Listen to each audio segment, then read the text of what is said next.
Yo, what's up? What's up? What's up? It's the discourse guard, the dead horse guard, the giving you our takes without remorse guard. How's it going, everybody? What the fuck? We just got back in studio, and where is Gavin? He's nowhere to be found. He's got a different fucking background again.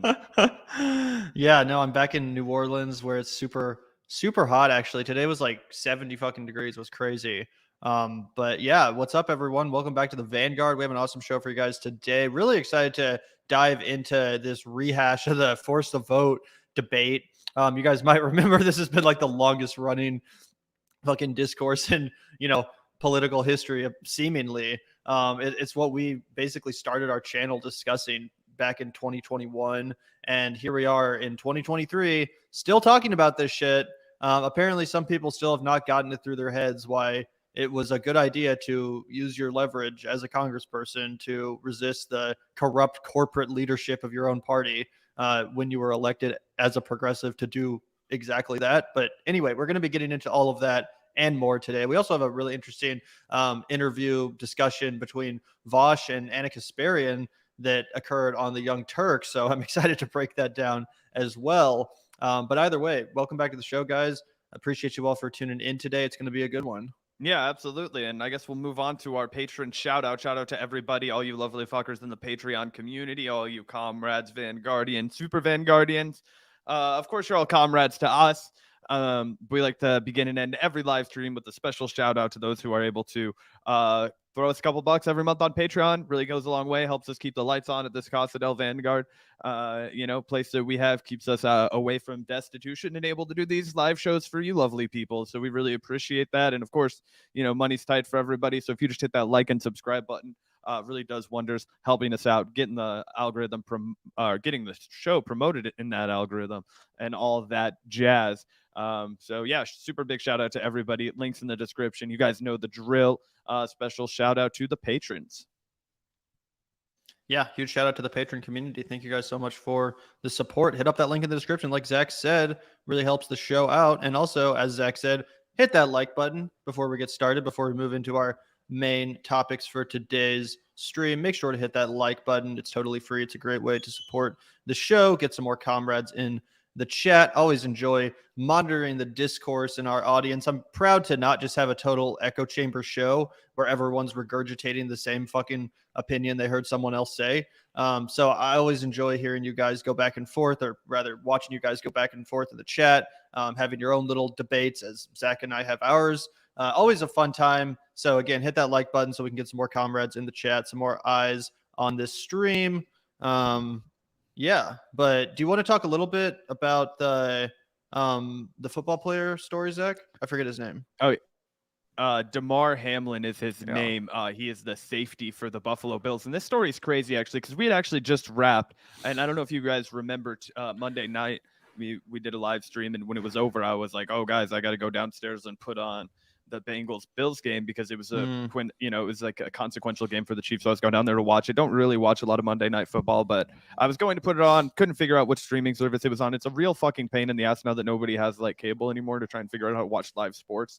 And if it's not the Chiefs, I'm not usually like the most dedicated to it. So I just go back to kicking it with one of my homies that was over in the kitchen, and I get a text from my dad being like, yo, this 24-year-old kid like might be dead on the football field. They think he had a heart attack. And I'm like, what the fuck is going on? So I start looking into it.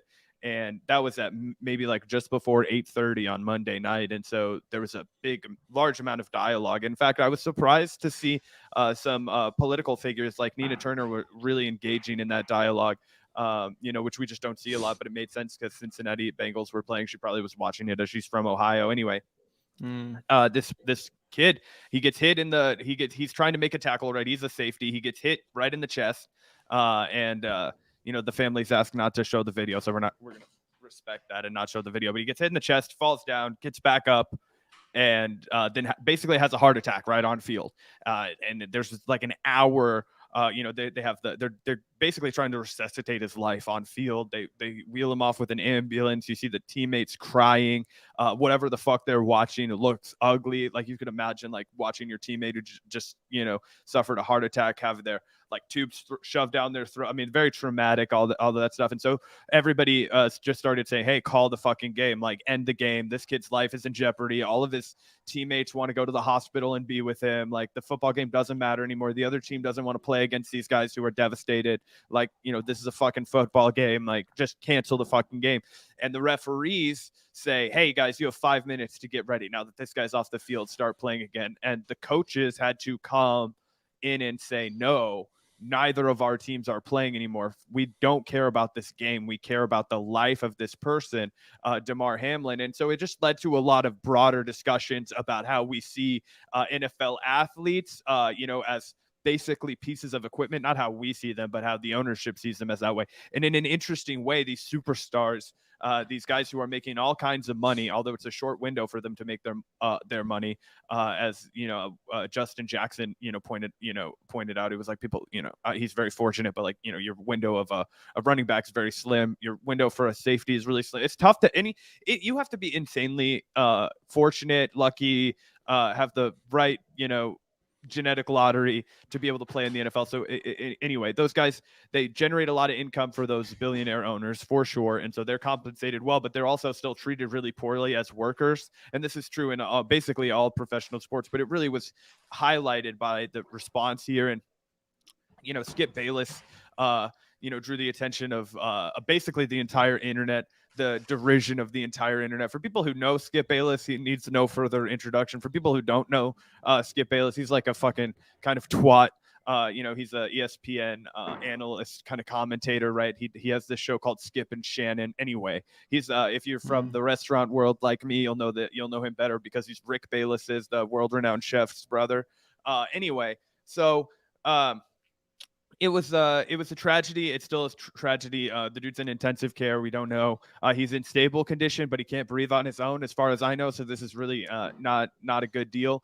And just anyway, a lot of people saying like, oh, they should have got back out there and finished the game, when ridiculous. It just shows how disassociated they are from the fact that these are actual people, these are actual workers with family, and just created a good conversation for the broader worker respect kind of dialogue that we have in discourse on the show.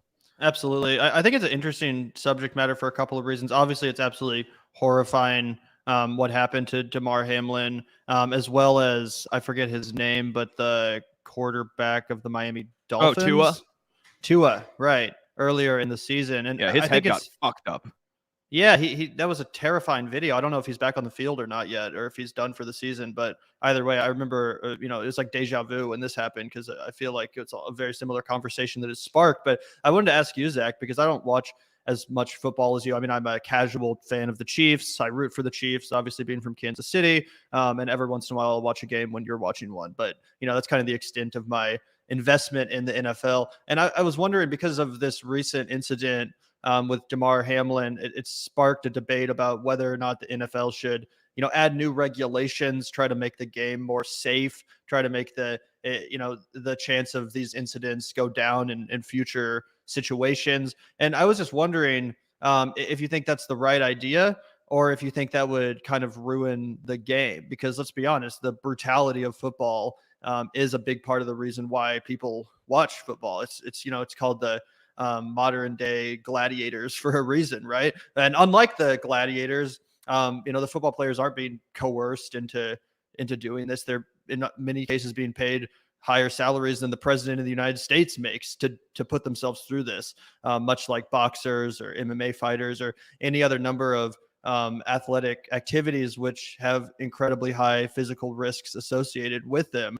So I'm just wondering, despite the fact that this is undeniably horrific, do you support reforms and regulations to make the game safer, or do you think that this is just part of the game?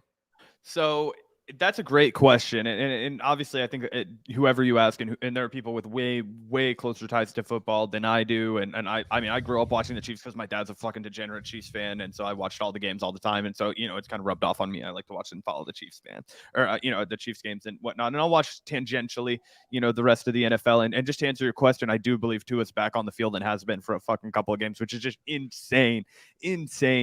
that happened. But yeah, they don't. I mean, they do not take brain trauma as seriously as they should. They have done more to institute protocols recently, and they've also done more to try and protect the quarterback. A lot of people bitch about that and bitch about the new regulations. Sometimes I bitch about the new regulations because they're so inconsistently applied to the game, right? So a guy like Tom Brady, you could sniff the guy the wrong way and they'll call a roughing the passer charge because he's Tom Brady, right? Whereas you can wreck the fuck out of Tua. And who the fuck is Tua? Well, he has some following, but he's not like a big time quarterback, right? Like you can even wreck the shit out of Russell Wilson. There was a video compilation of Chris Jones, who's a player for the Chiefs, getting called on a penalty for like barely touching Tom Brady, but then wrecking the shit out of Russell Wilson and just plowing him into the ground, not getting any roughing the passer calls. So people, they are trying to institute those, and I support that, right? And I actually would say that one of the biggest draws of football is actually the pacing, the fact that it's really exciting, the fact that there are big like blowout scores a lot of time. I mean, obviously the hits, people want to see hits, but they've actually been able to draw the fan base away from that slowly over time. So if you what was that guy's name? I think his name was like Lawrence Taylor. The comment section is gonna roast me if I get this guy's name right. Yeah, Lawrence Taylor. He was like famous for having the most like brutal fucking sacks ever, right? And he destroyed the quarterback for Washington's leg in the brutal snap that they make a big point out of in The Blind Side. You might have seen that, Gavin. Anyway, back in the day, back in the 90s, people talk about this. Now, I don't remember this, obviously, just the history I've read of sports. It was really common for people to make like montage VHS tapes of like the gnarliest hits in football and like the most brutal fucking tackles. And they've really been able to draw the audience away from that. And they've tried to do different things to move the game along and make it exciting and fast paced, which is what I think Americans really like about it. But you're right. Part of it is just the raw aggression and the man on man and the idea. It's like, what can we put these people's bodies through? There are all kinds of suggestions. Some people have talked about going back to the early days of football where it's more like rugby, because you don't see these head injury problems in rugby, right? Why? Because you're not all fucking put up in like pretend armor, right? Like, you run at somebody with no fucking armor on, you're like, oh shit, I can't just like fucking bam, because then that's going to hurt my head, right? So a lot of people will say get rid of shoulder pads, get rid of most of your pads, and maybe give the guys like the leather helmets that they used to do, or something that's like a modern version of it that'll be better at absorbing like shock waves or whatever if your brain does have like a traumatic event, right? Like kind of more like the ones that they use for soccer sometimes. Anyway, I think that those kinds of ideas could be beneficial, but you're still gonna, I mean, you're right, Gavin, there's no way to make football a sport where grown men run at each other with full force and try and tackle each other completely safe. But I think that the roadmap is to go more the rugby route, where we don't see this like brutal. I mean, you're still going to see brutal injuries every once in a while, but like occasionally you'll watch the college basketball and you'll see somebody like break their leg and their bone will stick out, right? Like, I mean, sports all have their own like inherent risk, but I think that you could use that to, be a deterrent. But we're really off in the sports guard weeds. I'm sorry for everybody who doesn't give a fuck. This was just a big global story, and to see somebody like Nina Turner go after Skip Bayless and talk about this and frame it as a workers' rights issue. And, Dave Zirin was talking about how it was a big workers' rights issue. I just, thought like, hey, we should really talk about this. And also just terrifying. And the dude's 24. Gavin and I are 24. I'm like, holy shit. One, I can't imagine running around on an NFL field with a bunch of fucking grown-ass, ginormous men that all want to hit you as hard as they can. Horrifying in and of itself, but then having a heart attack in front of the millions of people watching, the trauma that guy's going. And shout out to the guy's name escapes me, the guy that hit him. He actually had the ball in the possession and was like about to be tackled, and he kind of like gave him the whole like boom, did nothing wrong. I think it was the name was like T or anyway. That guy, I hope he doesn't take it too hard either. Oh, I mean, he was just doing his job. There's no way he could have known that was going to happen. It seemed like a pretty run-of-the-mill play. It's not like Higgins, he was. Gotcha. But yeah, it's not like he was trying to hurt him. He was just, doing his job, like I said. But either way, definitely an interesting story. Hopefully the guy recovers and is able to get back on the field at some point in his life. I know you said that's probably unlikely. But yeah, it's a real big bummer. Prayers for the I mean, I don't pray, but like, you know what I mean? If that's your vibe, send him some juju or whatever you got. That dude needs it. And I'm not saying he'll never play again. I'm just saying like, oh my God, like it was a really horrible. If he did, that would be like a legitimate miracle. Like right now, we're just hoping that the guy lives. You know what I mean? Damn. Yeah, that's pretty dire straits. But yeah, an interesting conversation to be had for sure. And before we get into our main topic for today, let's take a few super chat questions. So sit tight, everyone. We're about to get into Briahna Joy Gray and company. But before we do so, shout out to you, Alex, for the first super chat of the live stream. Really appreciate that, man. New York has expensive weed. $20 for a pre-roll. Yeah, that's crazy, bro. $20 for that. Hopefully that was some good weed, man. Obviously it's a good thing that weed is becoming legal everywhere. In Missouri, it was just recreationally legalized, and obviously that's the correct position. No one should be criminalized for smoking cannabis, of course. But at the same time, when you see prices like that, it's hard not to just support your local weed, man. You know what I'm saying? Get those good prices, get those street prices. Fuck paying $20 for a pre-roll. But I mean, if that's all you have, if that's the only option, it's still definitely better than nothing. Yeah, it's tough, right? Because, street weed, you don't really know what you're getting. You don't know what it's been sprayed with. You don't know what kind of like shit you're getting. But if it's $20 a pre-roll, you might have to roll the dice. You know what I'm saying? Like you might have to just say, hey, fuck it, take me Monsanto or whatever the hell has been used to fucking grow this plant for me. Yeah. Fortunately in Missouri, Gavin and I live in the humble state of Missouri. Shit's cheap out here, right? Like you get like a quarter of like insanely loud medicinal grown weed for like $10 a gram, and it's like real good and it's real cheap, and it's not a problem.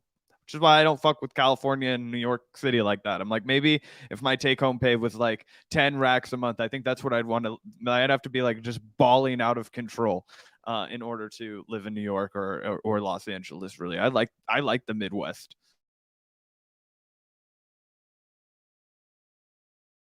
Also, Sam is pretty establishment. Look, I mean, I know we're gonna disagree with Sam big time in this clip, and that's fine. But Sam is a cool guy, and I want to give him some shine for a second. I was actually just watching Bob's Burgers not that long ago, and not to just bring it all back to the fact that he voices the health inspector on that show, but I just think it's really cool that, and I'm not even making jokes right now. I think it's legitimately cool.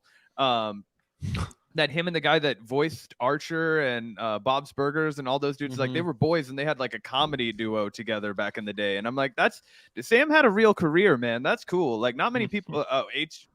Brent Benjamin or whatever the guy's name is. John Benjamin, I think his name is. Yeah. John Benjamin or something. Anyway, cool guy, like everywhere on television, probably the biggest voice actor of his generation. And Sam, one of his buddies that they still collaborate together. That says something. So anyway.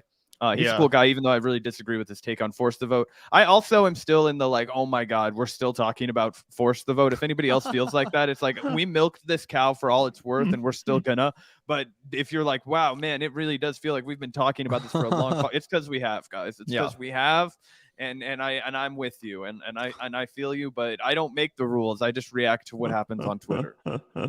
Yeah, no, it has been going on for a little bit too long at this point. But the GOP holding up Kevin McCarthy's speakership does, give us a pretty good excuse to talk about it once again. But yeah, as far as Sam Seder goes, I've said this a few times. He's a little bit more of a liberal than I am. The guy was literally on MSNBC for a while. I think that I used to really enjoy the Majority Report a lot more when Michael Brooks was around because I enjoyed Sam's dynamic with Michael so much. And I thought they bounced off each other in a really good way, and that Michael did bring more of a radical left perspective to the show. I thought that was best with Sam because he had to contend with opinions that were further to the left than his own, and he had to respond to points that were to the left of his own. Ever since Michael Brooks passed away and was replaced on the show by Emma Vigeland, I just don't find it has the same magic to it. And I like Emma. I mean, I think she's a nice lady. She seems really smart. I don't agree with all of her opinions, but I mean, no shade to Emma Vigeland. I just don't think that the dynamic between her and Sam in any way recaptures what was so special about the Majority Report when Michael Brooks was there. So yeah, I mean, Sam is definitely more of a liberal than I am. But that being said, if he has the right kind of co-host to bounce off of, I think he can be really entertaining to listen to. And obviously, he's a talented communicator. I enjoyed our debate with the guy. I thought it was cool that he agreed to debate us in the first place. So yeah, shout out to you, Alex. Appreciate the super chat. Yeah, absolutely. And let's see, I think we have a few more that we can get to real quick. Gavin, you got to follow Neo's algorithm on Twitter. What are you doing? Fake. He says he's an ally over here. He says he's a comrade, and then he's out here over ghosting people who need him to follow him on Twitter. Everybody knows I'm not on Twitter. I don't get fucking super chats like this. People know not to bark up that tree. Yeah, sorry about that, Neo. Just shoot me a follow if you haven't already. And even if you are followed me already, just like unfollow me and refollow me so I'll get a notification about it and I will follow you back. But thanks so much for the $5, man. Really do appreciate that. And I would love to be part of your first Twitter circle. That'll be dope. Shout out to you, Kelly, for the $4.99. Really appreciate that, Kelly. I've seen 3 of my friends from high school suffer more concussions than I could care to remember. Football is no cakewalk sport like soccer. Yeah, it's brutal as fuck. Like, it is undeniably brutal as fuck. Like I said, I think that is part of the appeal. Whether or not that's a good thing, we can debate. But yeah, I think because I do think that, like, if you're getting paid millions and millions of dollars and you're a consenting adult, like, that is a risk you have to accept. Just like if you're an MMA fighter or a boxer. What I do think is a more pertinent conversation is when it comes to the youth, like high school kids and stuff like that. That are doing like permanent brain damage to themselves for the sake of this sport. I think that's a little bit more of a pertinent conversation that we can talk about regulating and reforming and making safer and all of that good stuff. But yeah, it's definitely no cakewalk. Yeah, it's interesting, Kelly, because people get fucked up playing soccer too. And I grew up in like a real soccer heavy. This is how Gavin and I show our ass that we actually grew up in like a decent county, because all the kids played like extremely competitive soccer. My own fucking brother played extremely competitive soccer where like you would travel all around and go to these like fancy fucking events and shit. Anyway, big thing in suburban America, especially the Midwest, is playing soccer. And these guys would get fucked up. They go hard into tackles. I being the entrepreneurial minded fucker that I was, I never played soccer, but I did officiate their games from the sideline ref. Yeah, you don't know what you're doing. It was my first initial training in tuning out the haters. Okay, it was like just a bunch of parents that were like yapping at me about how I was a bad line judge. Anyway, those people, I remember it was a big controversy because when I was in high school, they made the girls soccer team all wear these like head caps that were to like protect you from concussions, like if you went in for headers or whatever. And then I think they eventually even banned headers. Like they were like, you couldn't do a header even like to play on the goal because too many people were like fucking themselves up and getting concussions and whatnot. So soccer's not a free lunch either, although obviously the point is taken that it's way less violent than way less likely to be harmed to you. I don't know. I only had one kidney growing up, guys, so I never got to play shit for sports, right? Like I like kicked dirt in a baseball field until I was like 8 years old. Never really took to baseball, never really liked it. And then when I was like 18 and I could like sign my own papers, or 19 and I could sign my own papers, I just started kickboxing, which is like the worst idea if you have like one kidney and you don't want to lose a vital organ or something due to a fucking fluke injury. But anyway. Oh, I just realized I was muted. I said you're the next Andrew Tate, Zach. I'm going to take my shirt off on air. Gavin's just going to come back and I'm going to have a fat cigar and a bathrobe. I'm going to be all Tony Montana over here, Hey, what's up, man? You talking to me, huh? Yeah. Anyway. Yeah. And it's not offensive when I do that Cuban accent because Al Pacino is Italian. He's not fucking Cuban. So I'm laying that out there for the haters in advance. I'm not saying I am not doing a Cuban impression. I'm doing an impression of an Italian man doing a Cuban impression. So yeah, you're welcome. Loophole. Beat you to the punch there.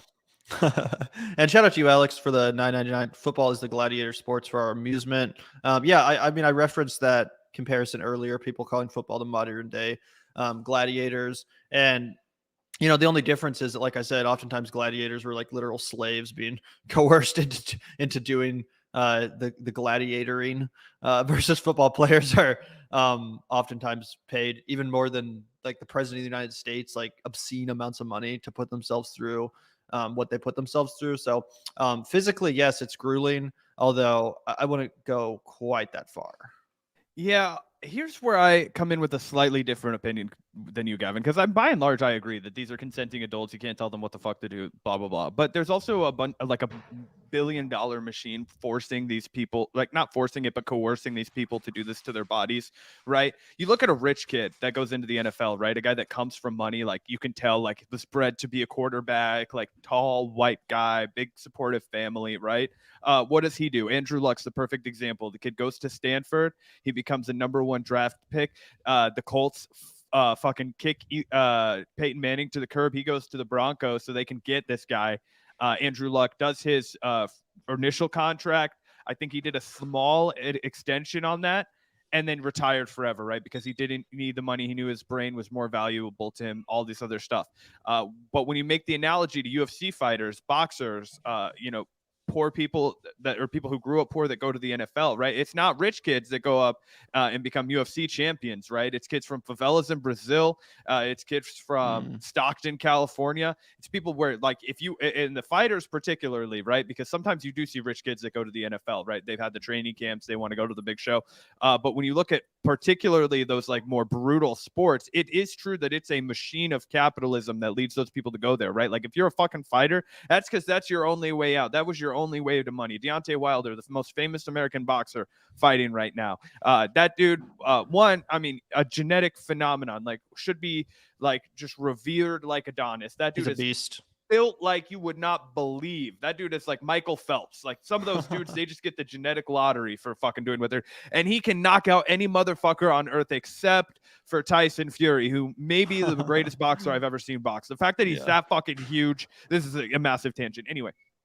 So I do think that because there's a machine of capitalism and the fact that, this is like the only way out for a lot of these, young guys that go into the NFL, and the fact that a lot of them, you mentioned reforming youth sports like high school, peewee, college. A lot of these guys, they get their whole shit rock, CTE, all of that, and then they never even make it to the big show because they're chasing that dream. They're trying to make that money, and then they never get, and they get fucked in. It's like a free meat grinder for the NFL and the, and for any other professional sporting organization. College sports is a huge scam. Those guys get their bodies put through all fucking hell. And it's like, and then I hate how liberals come out in here and they'll be all like, well, they're getting an education and that should be going to like a more hardworking student. I'm like, do you not understand? These guys are busting their fucking ass like you would not believe. Like you would not fucking believe. And the fact that they're only being offered a scholarship is like being offered a stipend at a company store. Like these are workers' rights issues at the end of the day. And so I wish that the left would latch onto it a little bit more, because it would help people if we took these superstars, right? These people that everybody knows, and it's like, yeah, Crimea River, these guys are rich, and it's like, yes, they're rich, but they're still facing the same fuckery as you, and that shows you that no matter how rich you get, if you're a worker, you can still be fucked, and that's a lesson that people can take away.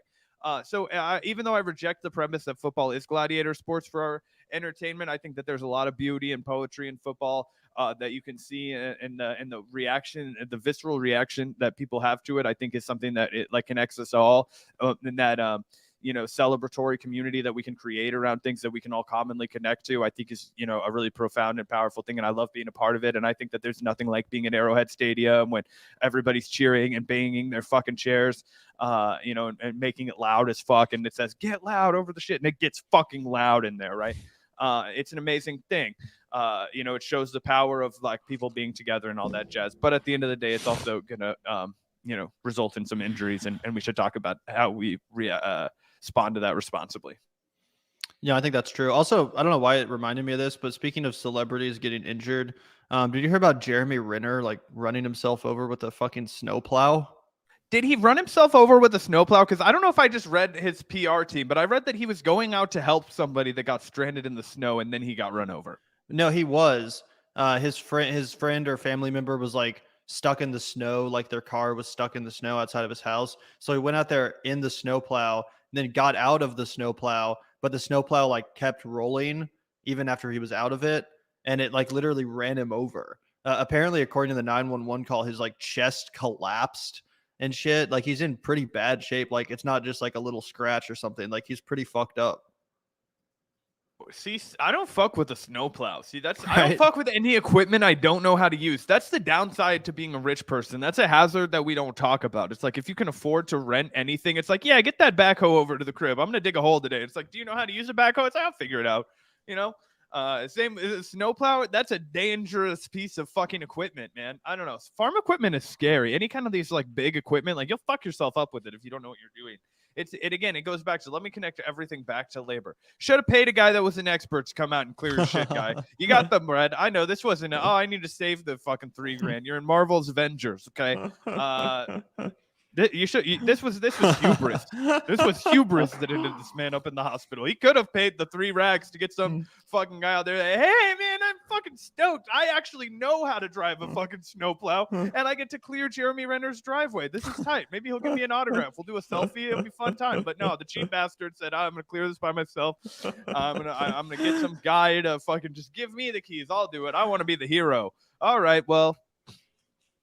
I'm just kidding. I wish the guy the best. Yeah, no. Jeremy Renner actually seems like a really nice guy, a pretty chill dude for like a mega celebrity that he is. So hopefully he's okay. I think he's gonna be fine. I feel like he's the kind of mega celebrity that still gets like confused with somebody else. Like you walk up Fair. to him and he's like, hey, Matt Damon, and you're like, no, that's not Matt Damon. It's like, I just mean like he was in the fucking Avengers, the biggest movie of all time. He was the star of an Academy Award winning film, The Hurt Locker. Like I mean, yeah, he's no Brad Pitt, but he's definitely a pretty recognizable guy. Who gets recognized more, Jeremy Renner or Anthony Fantano, the needle drop? Probably Jeremy Renner. Definitely. But I see your point. Also, Anthony just has such an identifiable face. So it's like you see Anthony Fantano, you're like, holy shit, melon. There's no doubt that's the melon. Yeah. Jeremy Renner could be confused for someone else if you weren't familiar with his work. Like who's the guy that's intimately in Castle and he was in Firefly, Nathan Fillion? I feel like those guys could be easily confused. I know what you're saying. For sure. We got a couple more super chats. We want to get into this story here in a second, guys. So hold tight. Just a few more. Thank you so much, Lambert, for the $5. What do you think of the Twitter files showing Twitter banned a journalist on Adam Schiff's request and thousands of accounts on the FBI's request? To be honest, Lambert, I haven't been following all the latest Twitter file drops super closely. That's crazy if that's true. I need to look into it a little bit more.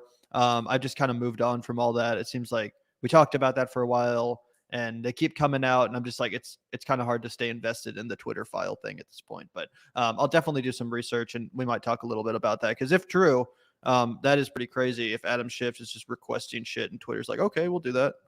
Big if true. Look, the whole problem with the Twitter files thing is it shows how corrupt Twitter used to be.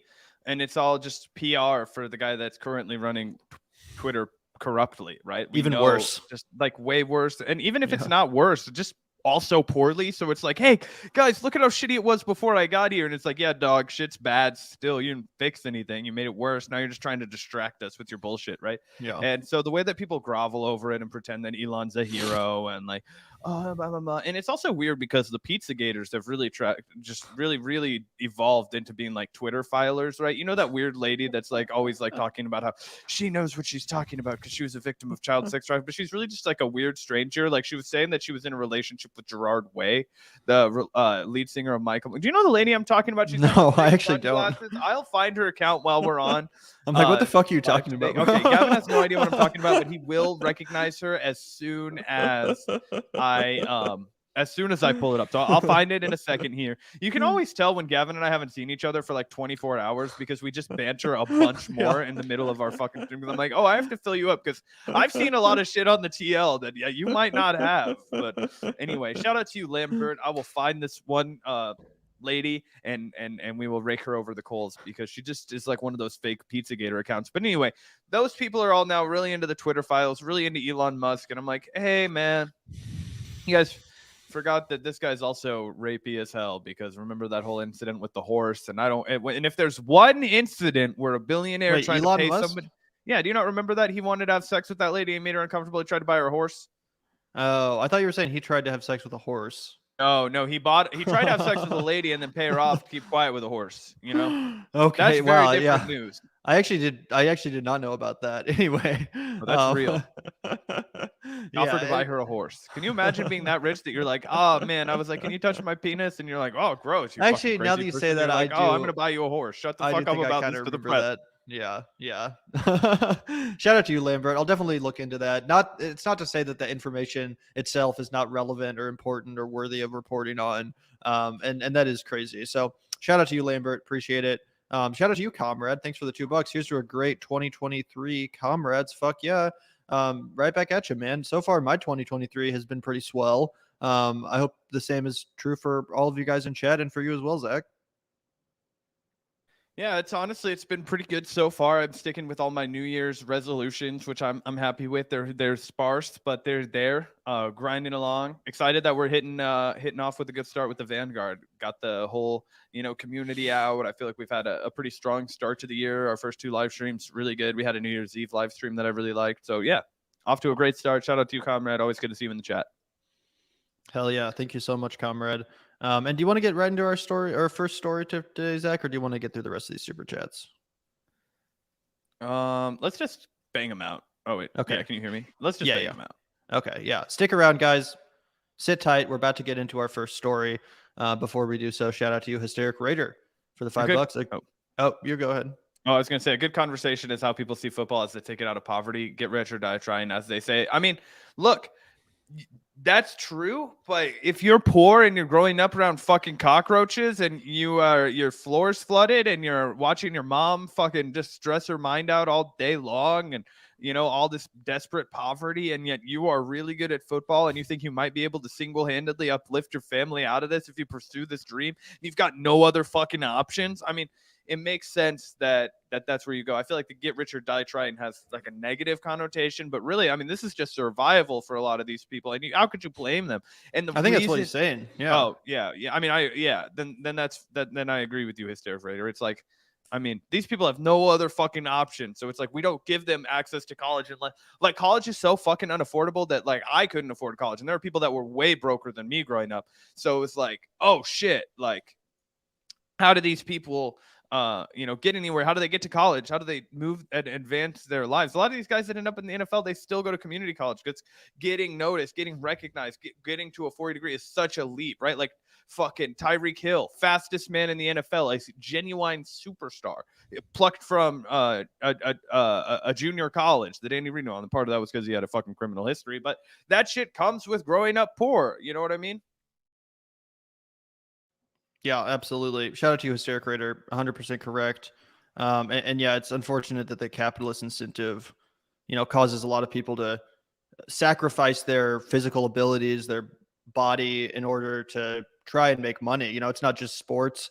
Look at construction work, for example. That's a brutal physical job. I mean, if you're out there working the fucking forklift and carrying bricks and shit, I talk as if I know how to do construction. Forklifts aren't usually on construction jobs. That's more of a factory gig, a shipping center. But I get where you're coming from. Hard work and real labor, shit we don't do. I understand. It's like I fucking feel for that guy that actually sweats for his money. Oof. Yeah. Anyway, shout out to you, Hysteric Raider. Really appreciate the $5. Also, really quickly, you got to throw up. Oh, sorry. Really quickly, just throw up this screen I shared with you, Gavin. You have to tell me if you know who this lady is. You've never seen this Twitter account? Oh, I recognize their profile pic. Yeah, I'm sure I've seen a couple tweets. They're like them. The biggest, like it's like Neo Pizzagate. It's wild. Anyway, anytime you see that person, I've been going down the rabbit hole on that Twitter account because I just see them promoted nonstop, and I'm like, and then they were in like a Twitter space with Elon Musk, and anyway. That's a rabbit hole for another day. Sorry to interrupt, but I was like, you have to know I'm not crazy when I make up this like yeah. That's funny. Yeah, thanks, Hysteric Raider. Also, thank you, Kevin, for the $4.99. Heart attacks aren't uncommon in soccer. They run 10 miles on average per game. 20-year-old AP Nori had one in 2017 and is in a coma, not a cakewalk. Well, thanks for the clarification, Kevin. I'm not a big soccer guy myself, so I wouldn't know about that. But yeah, I mean, again, any job you have where the job is to use your body in a physically exhaustive way, yeah, there's definitely going to be the risk of injury associated with that. So absolutely. Yeah, and just to show you guys, I just recently Googled that, and it looks like his Dutch football club paid the family $8.9 million in compensation after that happened to him. So, that'll show you the difference in response that happens in Denmark versus in America when the NFL was like, all right, everybody, you've got 5 minutes. Let's get this guy's ass off the field and resume play. We've got an audience. Yeah. But yeah, it is true that there are fluke incidents where medical accidents happen in all sports, and a heart attack at 20 is crazy. It's insane. And a lot of people are going to try and convince you that it was because of the vaccine or because they have like an agenda that's tied to that. It's not the vaccine by any like demonstrable conclusion. And as you just mentioned, in 2017, this a very similar kind of a deal happened. This was before we even had the vaccine. Absolutely. Yeah, that was one of the most embarrassing aspects of the recent Damar Hamlin tragedy, with all the stupid anti-vax opportunists trying to glom onto a tragedy. The right wing, who always loves to chastise the left for politicizing tragedies, immediately go straight to their anti-vax bullshit as soon as something horrible happens to a young man on the football field. Anyway, shout out to you, Kevin. Really appreciate that. Shout out to you, Sean, for the 199. All Congress is a bunch of children fighting. Love ya. Yeah, I'm excited to talk more about this story with the GOP. But thank you so much, Sean. A bunch of corrupt children, absolutely. Yeah, the most spoiled, petulant, entitled children you've ever come across. Shout out to you, Sean. And shout out to you, Alex, talking to people. I'm sure Gavin can manage to. I'll add you if you fucking come across my purview. I have access to the Vanguard Twitter. I just never tweet anything. I mean, it's like 95% Sometimes you do. of times. Yeah, I was going to say sometimes I do, but I just don't have a lot of good tweets. Like the other day, Gavin had a banger. And it was that picture of Nathan Robinson. I think that might have been why we were fresh on some people's minds today when you tweeted about force the vote, because it was hilarious. It did not get enough love on Twitter. Did not get enough love. It was so funny. That's why Twitter pisses me off. Sometimes you'll put out shit that I'm like, this is a banger, and it didn't get numbers anyway. It was a picture of Nathan Robinson, a pretty famous picture that he likes to put up of himself, and it was just like Gavin captioned it when somebody turns the lights on in the middle of the night. I lost it when I saw that tweet. This is hilarious. Okay. Yeah, so it was this picture, and it was like when someone turns on the light in the middle of that was gold. That was gold. That was perfect. That should have gone bonkers, but instead, like, we have to tweet, something generic, like everyone in this country should have healthcare, and then like 1,000 people will like that tweet or whatever. It's like, I get it, but this was really good comedy. Anyway, shout out to you, Gavin. I'm uplifting you because the internet shortchanged you on that guy.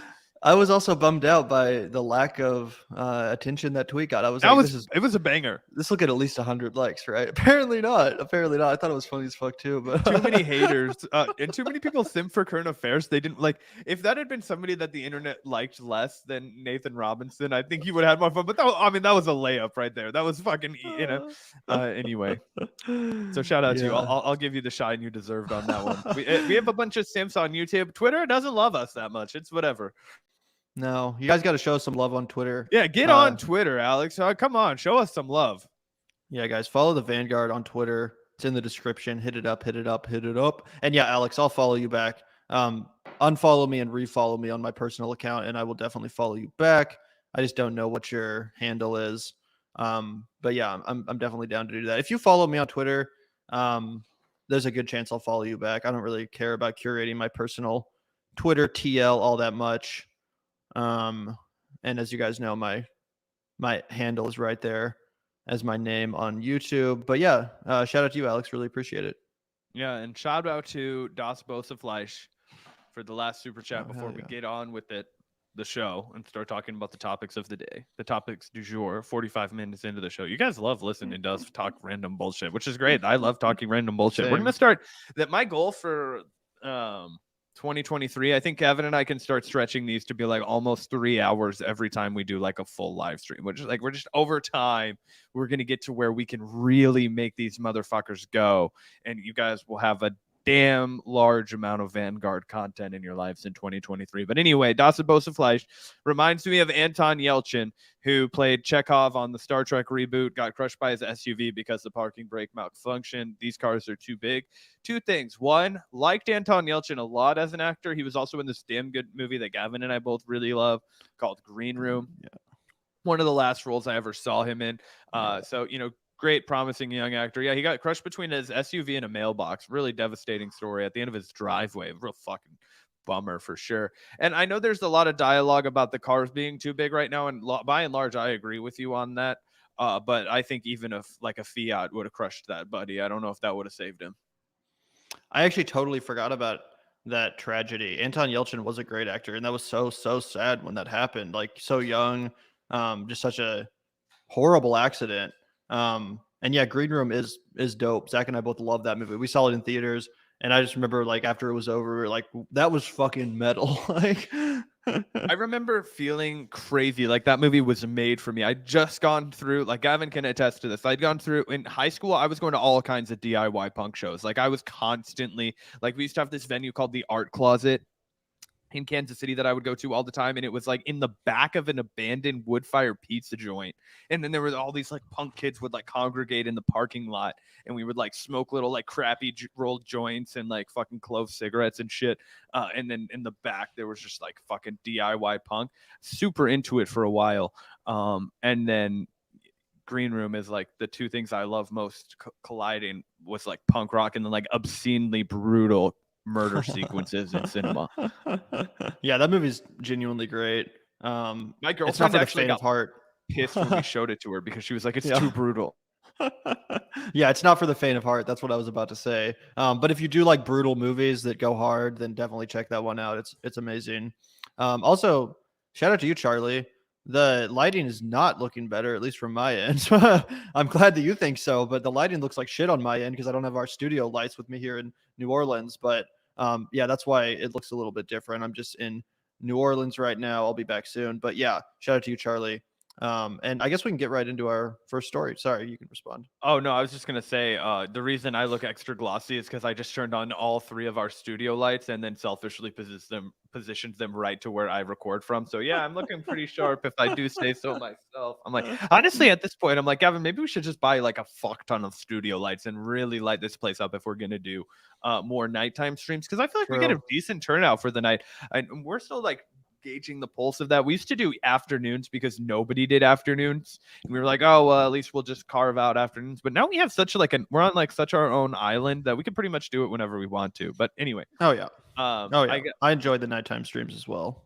Yeah, and it's nice. Sometimes nice to knock it out in the afternoon if we can't do the night, but I like the defaulting to like around 5 or 6, because then it's like, have a beer, hang out, ramble, and I don't have fucking shit all to do for the rest of the night besides eat some carrot soup that I've been making, let simmer downstairs. I'm like now thinking about it, hoping it's not bubbling over. I just had a fuck ton of carrots in the fridge, and my New Year's resolution is to only like go to restaurants that are like on my list of restaurants that I want to try, and then otherwise force myself to cook from home for as long as I can. Anyway, I didn't want these carrots to go bad, so I've been braising them for a while. But now that all of that is out, do you want to intro Briahna Joy Gray? Get to the I know Anime Katsune, but listen to me. We've got things to say. If I wanted to do something to please other people, I would have become a doctor or a lawyer or something.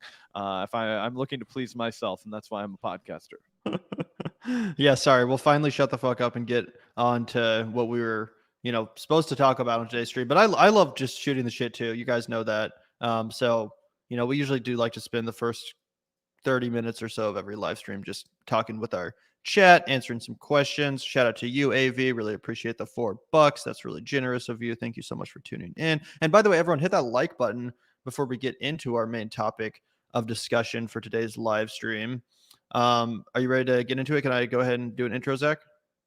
Dope. Yeah, shout out to you, AV. So if you guys have not been paying attention, the House GOP is in a bit of a debacle right now. As it says here, majority Republicans in turmoil, unable to elect House Speaker as McCarthy fails again. They've now done 6 rounds of voting, and McCarthy has still been unable to clinch the speakership. As this article states, House majority Republicans were unable to elect a speaker as GOP nominee Kevin McCarthy failed on the 6th ballot. Republican foes have kept him from getting close to a majority in the latest round of voting for speaker that is now stretched over 2 days. After the latest tally, the House adjourned until 8 p.m., giving Republicans time to confer on their next steps. 20 Republicans voted for Byron Donalds as an alternative to McCarthy. One Republican, Victoria Spartz from Indiana, voted present. Donalds, 44, one of the few Black Republicans in Congress, has represented a Florida district since 2021.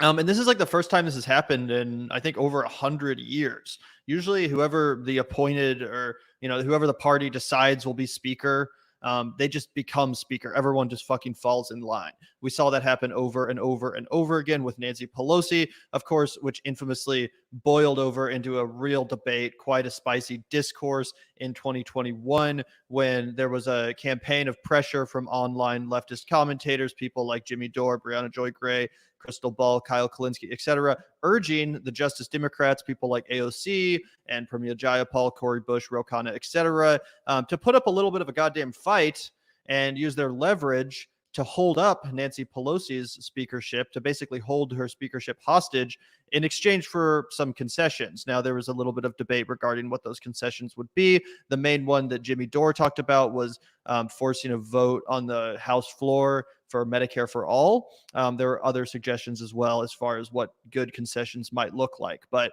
the point is, those progressives at the time, AOC, Cori Bush, all the Justice Democrats basically decided that it wasn't worth their time to seriously resist Nancy Pelosi becoming speaker again. They just decided to go along to get along. They all voted for Nancy Pelosi when push came to shove and basically got nothing in return.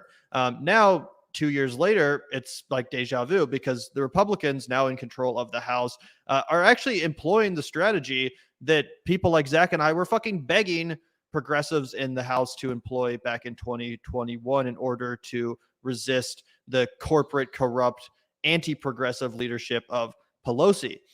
This is interesting for a couple of reasons, but I think that the main reason why it's so interesting for us to talk about is because we're in a situation where we have a handful of Republicans, the Freedom Caucus, basically employing the antagonistic tactics that we were hoping we'd see come from the left flank of the Democratic Party in the Progressive Caucus. Yeah, so this whole thing is really interesting to me, and I don't even know where to begin to start unpacking it, so I'm just going to dive in head first.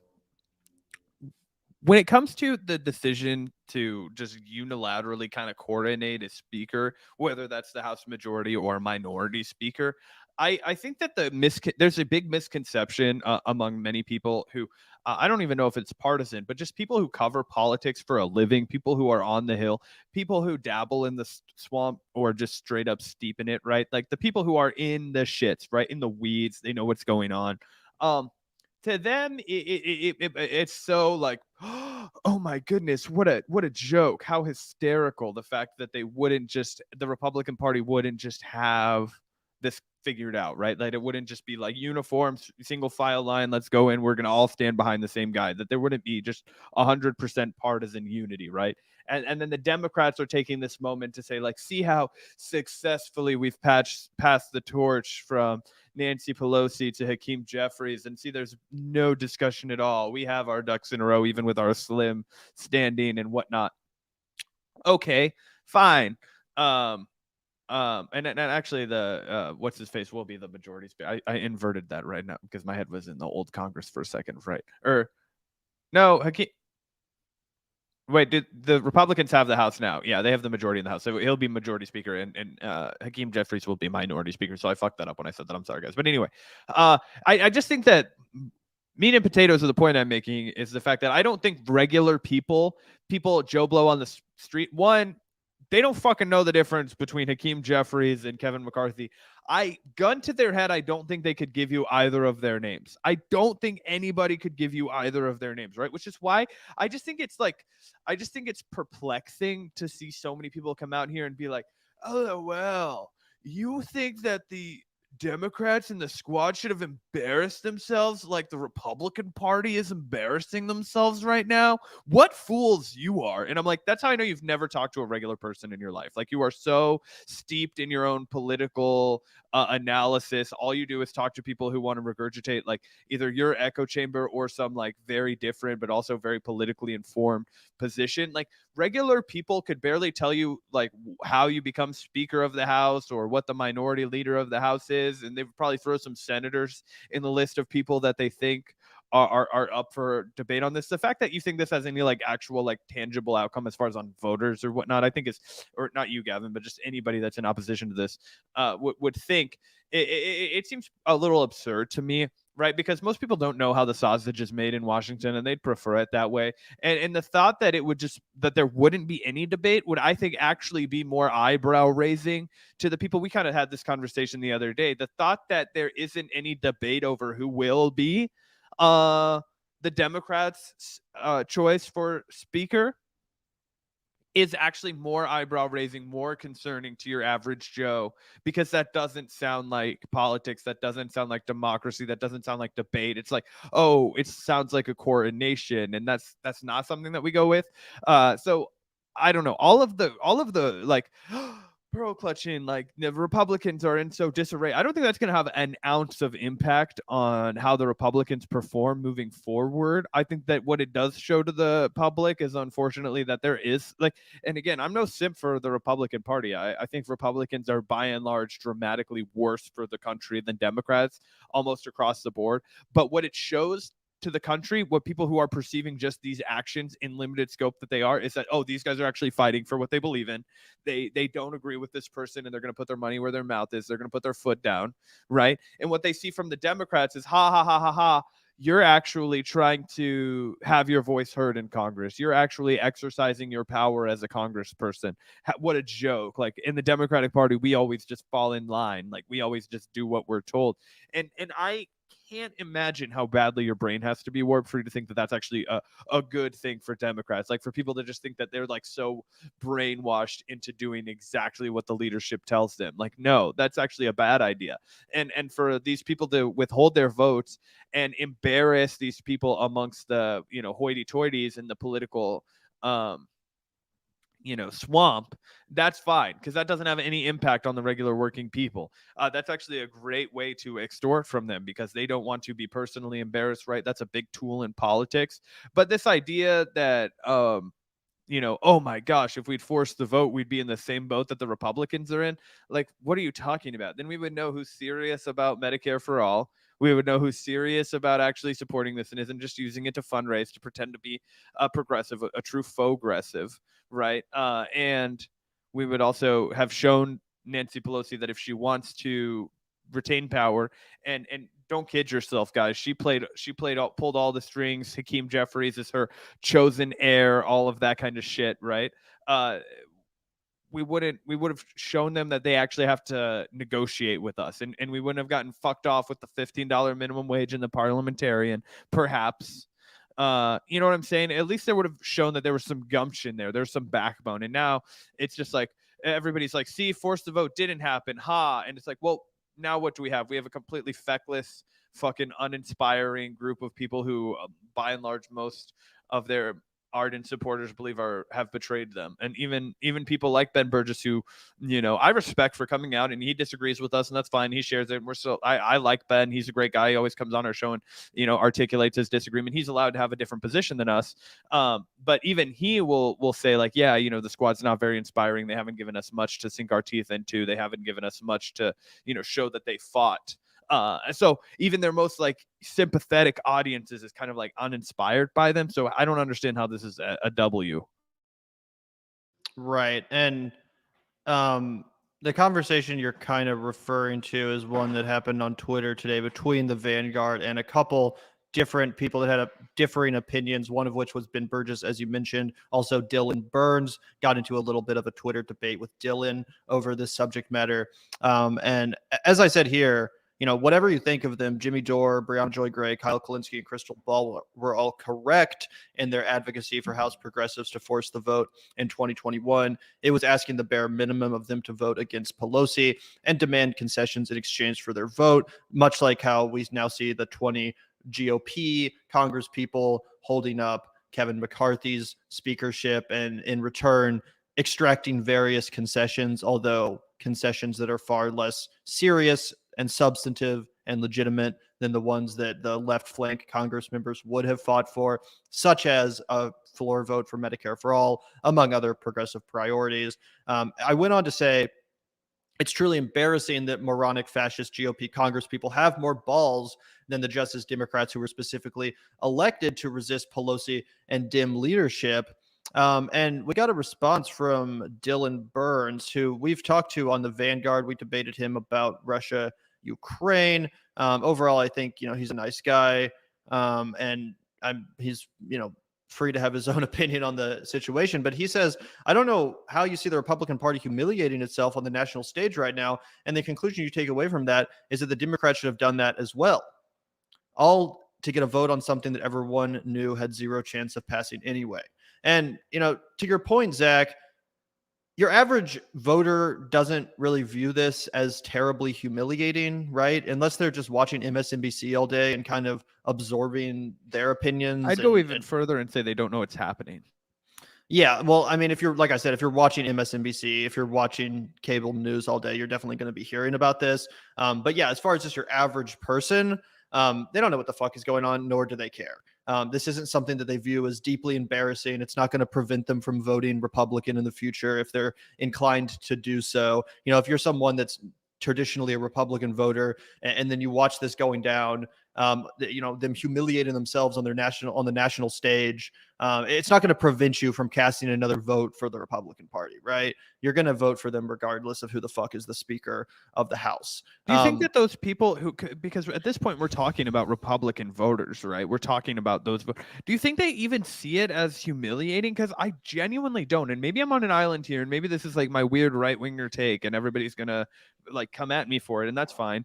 Because I genuinely think this. I genuinely just don't see how putting your foot down and saying I'm not voting for this person who I don't want is like humiliating. I don't think that in a representative democracy that's something that a regular voter would walk out and say like, oh, fuck that guy. Well, it's not humiliating to your average voter, and I totally agree with that. I do think it's humiliating within the Washington elite. Okay, fair, yeah. And it does show that the Republican caucus is in disarray. It does show that there's a lack of leadership and that there's a civil war going on. This is fairly unprecedented in a modern American history. As I mentioned earlier in the stream, I think it's been 100 years since the speakership has gone to multiple rounds of balloting or voting in order to make a determinative decision.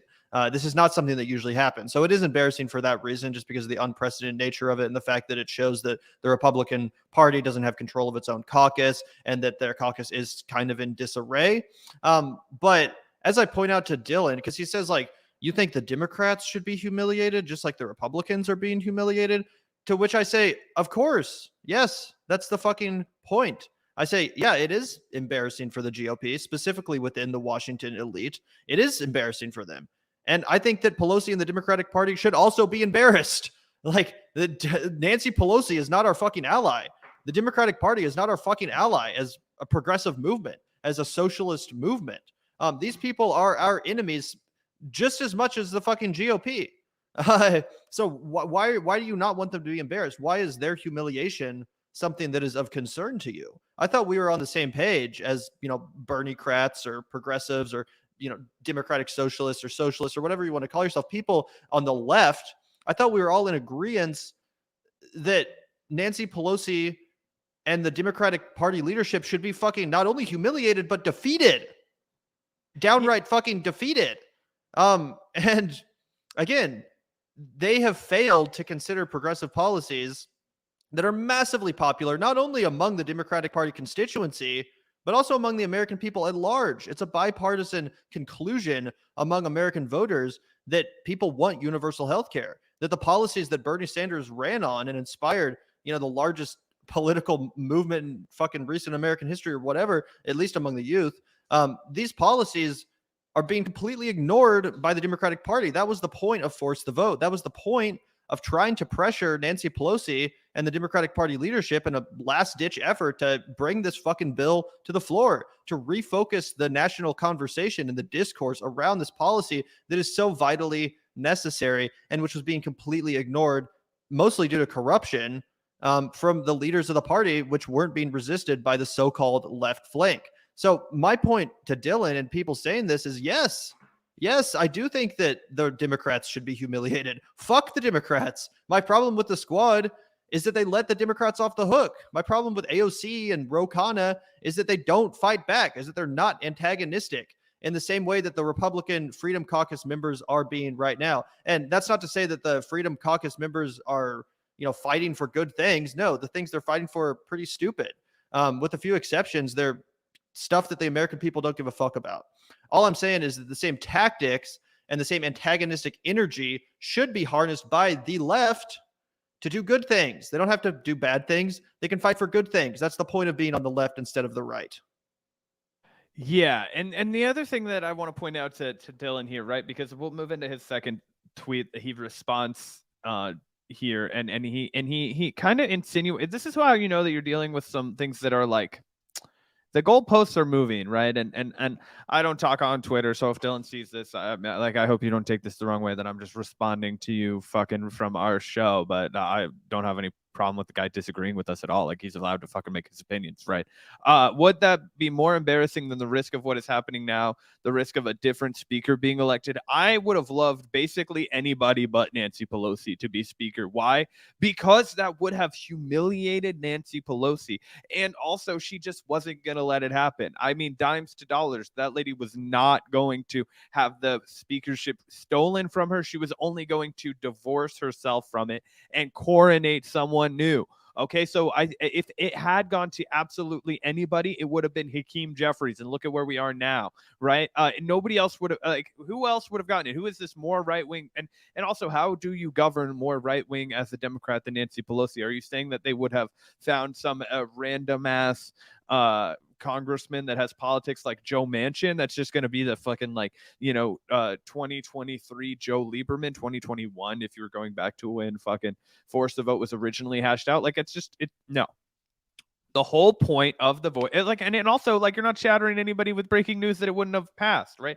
This is the whole point of force the vote. Let me just lay it out for everybody so that we can't pretend that it was anything else. And also, I remember when everybody on the anti-force the vote team were saying that the Speaker of the House was going to become Kevin McCarthy when if they didn't vote for Nancy Pelosi. So I see how you guys are moving the goalpost over here. I remember when everybody, oh, it's Kevin McCarthy, and I can pull up tweets. We've done it like on a million of our fucking episodes. Okay, so we already established that it couldn't be Kevin McCarthy. Who then in the Democratic Party is more right-wing than Nancy Pelosi? Somebody without an ounce of her clout, right? All of the people that are more right-wing than Nancy Pelosi can't shuffle shit through a fucking Congress, right? And then they would have, and if the squad had forced the vote, if they had said, we're not voting for you, they would have voted for Medicare for all, and they would have said, we are the only people here fit to represent you.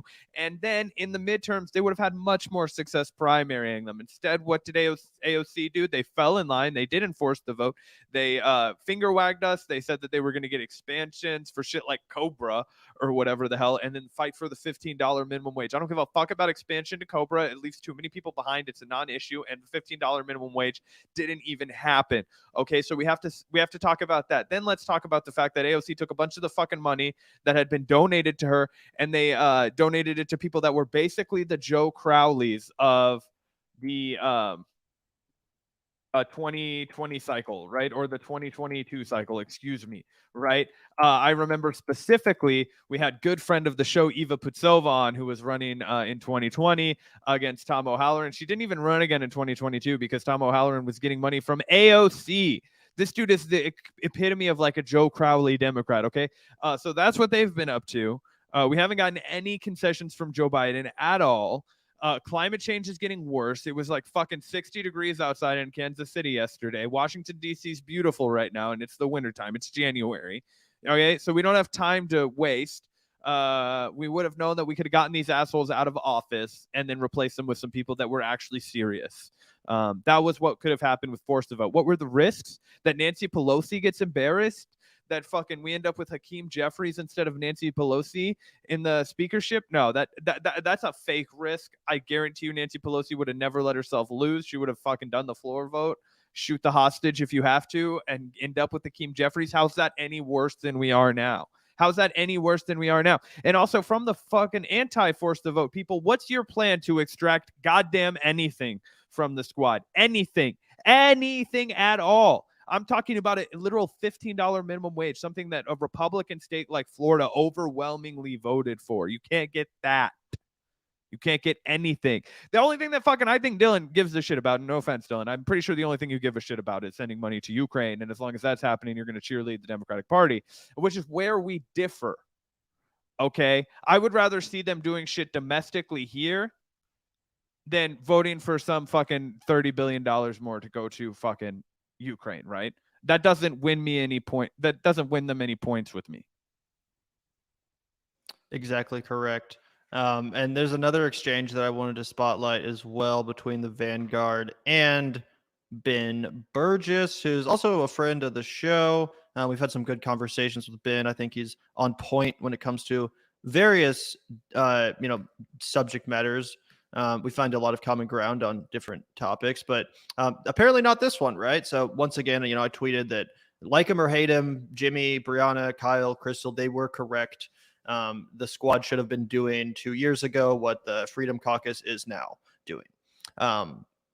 Ben Burgess responds and says, I don't get this reaction. I'm sympathetic to the general idea that they should be way more antagonistic to leadership, but I've never understood what forcing a vote was supposed to accomplish. Seems completely pointless at best, counterproductive at worst.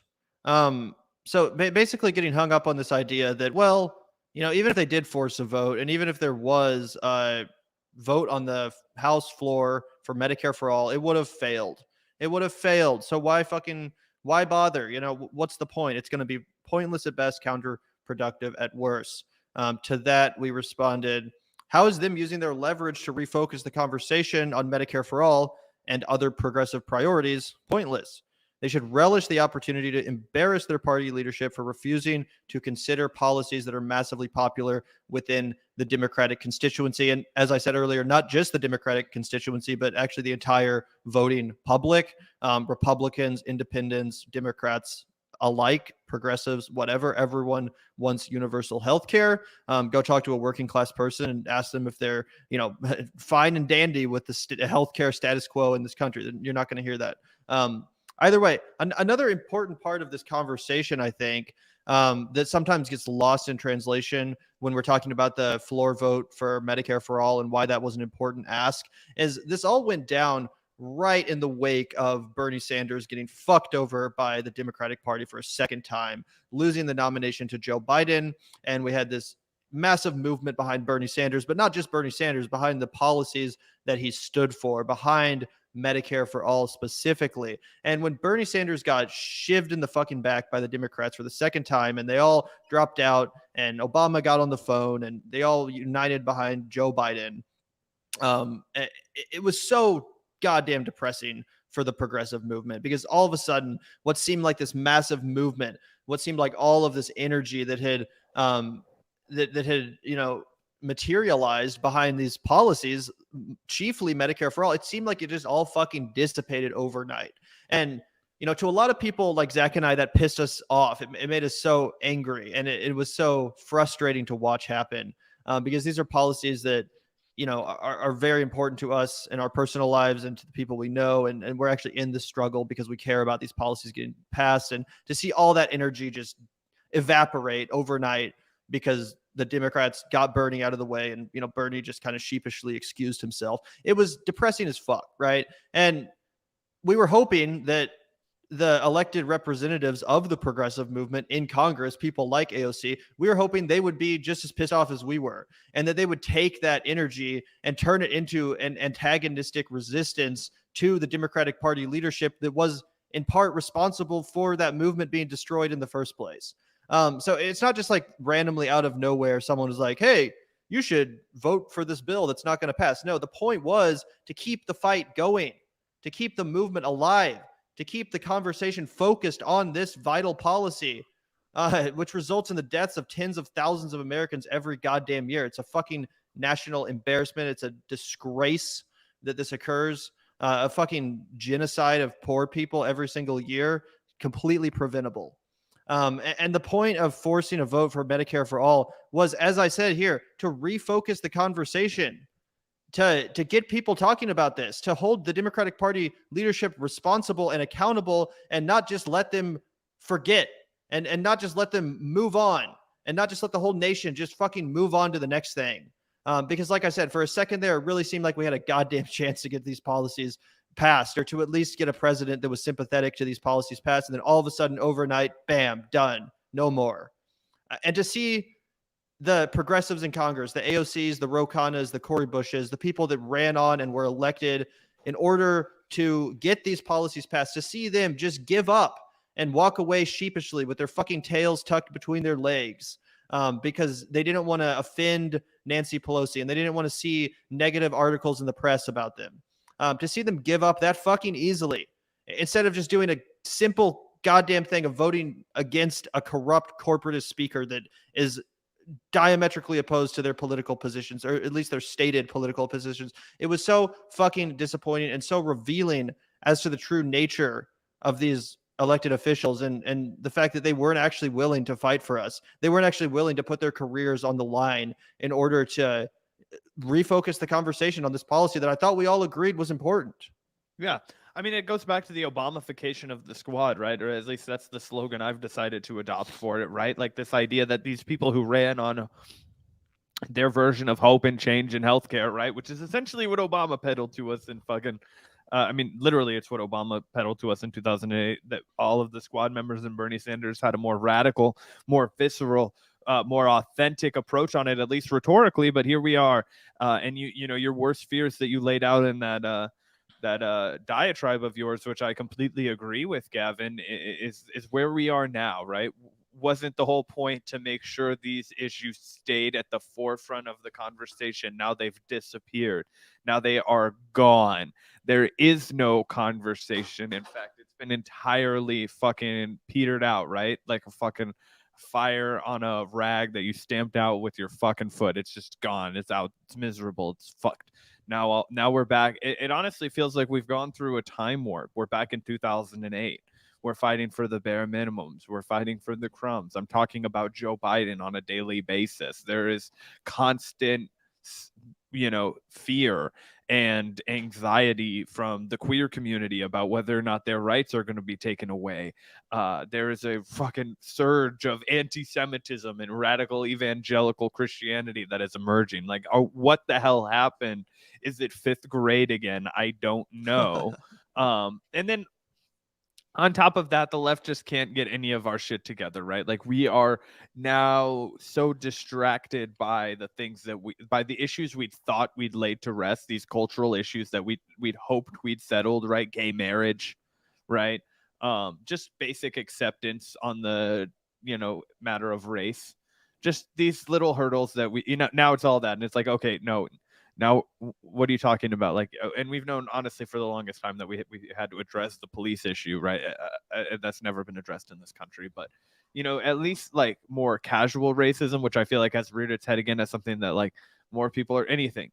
It's all been a regression. There's been no forward movement since 2016. Nobody's opened the public minds about a more like left wing. So I don't know. We've just had nothing but regression for a long time.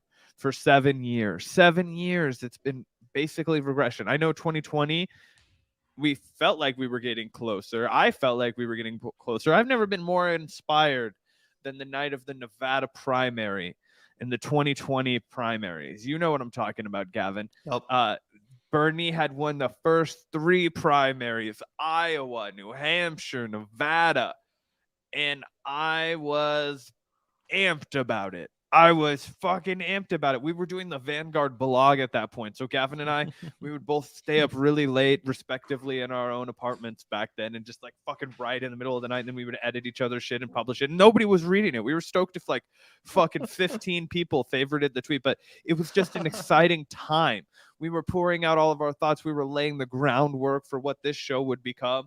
It was just our raw obsession with everything that was happening in the project that was American, socialist politics, right? And now it's nothing but losses and L's since then. It's nothing but heartache and defeat. And this isn't an easy road, it's a hard row we hoe, as they say, right? And honestly, Olayemi Oler put it, in a way that was, I guess sobering, but also realistic, right? Like this isn't a new battle. Like we're all part of like a historic lineage. People have been fighting for this since before we came around. And unfortunately, people are going to be fighting for it after we're gone. It's all about making strides. It's all about, doing X, Y, and Z to leave it better than we left off. But the problem is that it sucks to watch a movement of mass popularity of all different backgrounds of people come together over this project and then just have it fizzle out, right? And I feel like the reason that people refuse to let Force the Vote die, people are always like, why the fuck do you keep talking about this? I even started this show. I was like the dead horse guard because it sucks to keep talking about this. I wish we didn't have to. I literally do. I like Same. rolled my eyes a bunch when Gavin was like, yeah, do you want to react to this? And I was like, I know we have to because like people want to hear about it, but I'm already done. I was done like a year ago talking about this. I was like, a year ago, I was like, oh, well, fuck, it was a year ago. Fucking, and now we're 2 years in where people are, anyway, I'm as done as the next guy when it comes to talking about this. But the reason we hang on to it is it's because it's like, you know, Joan Didion famously wrote that the Charles Manson murders ended the 60s, right? Like the day of the Tate massacre. That was the end of the 60s. I feel like Force the Vote was the end of the Bernie Sanders movement. Yep. End of the Bernie Sanders movement. When Gavin and I are old men, and hopefully we've built this show up into something that we could at least like get interviewed for like a fucking made for TV documentary. And they're like, when was the end of the Bernie Sanders movement? I'm going to lean back and, you know, I'm going to like hit my oxygen because I've smoked too much weed. And I'm going to be like, you know, Joan Didion once wrote, and then fucking lay out what I just laid out for you guys. So anyway. Right. No, 100%. That's and that was why it was such a pivotal moment, basically what it represented. And all of us realizing that, no, the squad members were not going to fucking continue the revolution. The progressives in Congress were not going to save the day and actually fight for us. There was no cavalry. We're all just fucked. And like you said, we've basically reverted back to like a pre-Bernie Sanders political climate now, where we're talking about fucking gay marriage, something that was supposed to have been settled long ago, instead of Medicare for all or free college or any of these progressive ideas that were popularized in large part thanks to Bernie Sanders and his political revolution. But yeah, let's take a look at just what else Ben Burgess had to add to this discussion. I'm gonna piss really quick while you let the good people know. Go for it, man.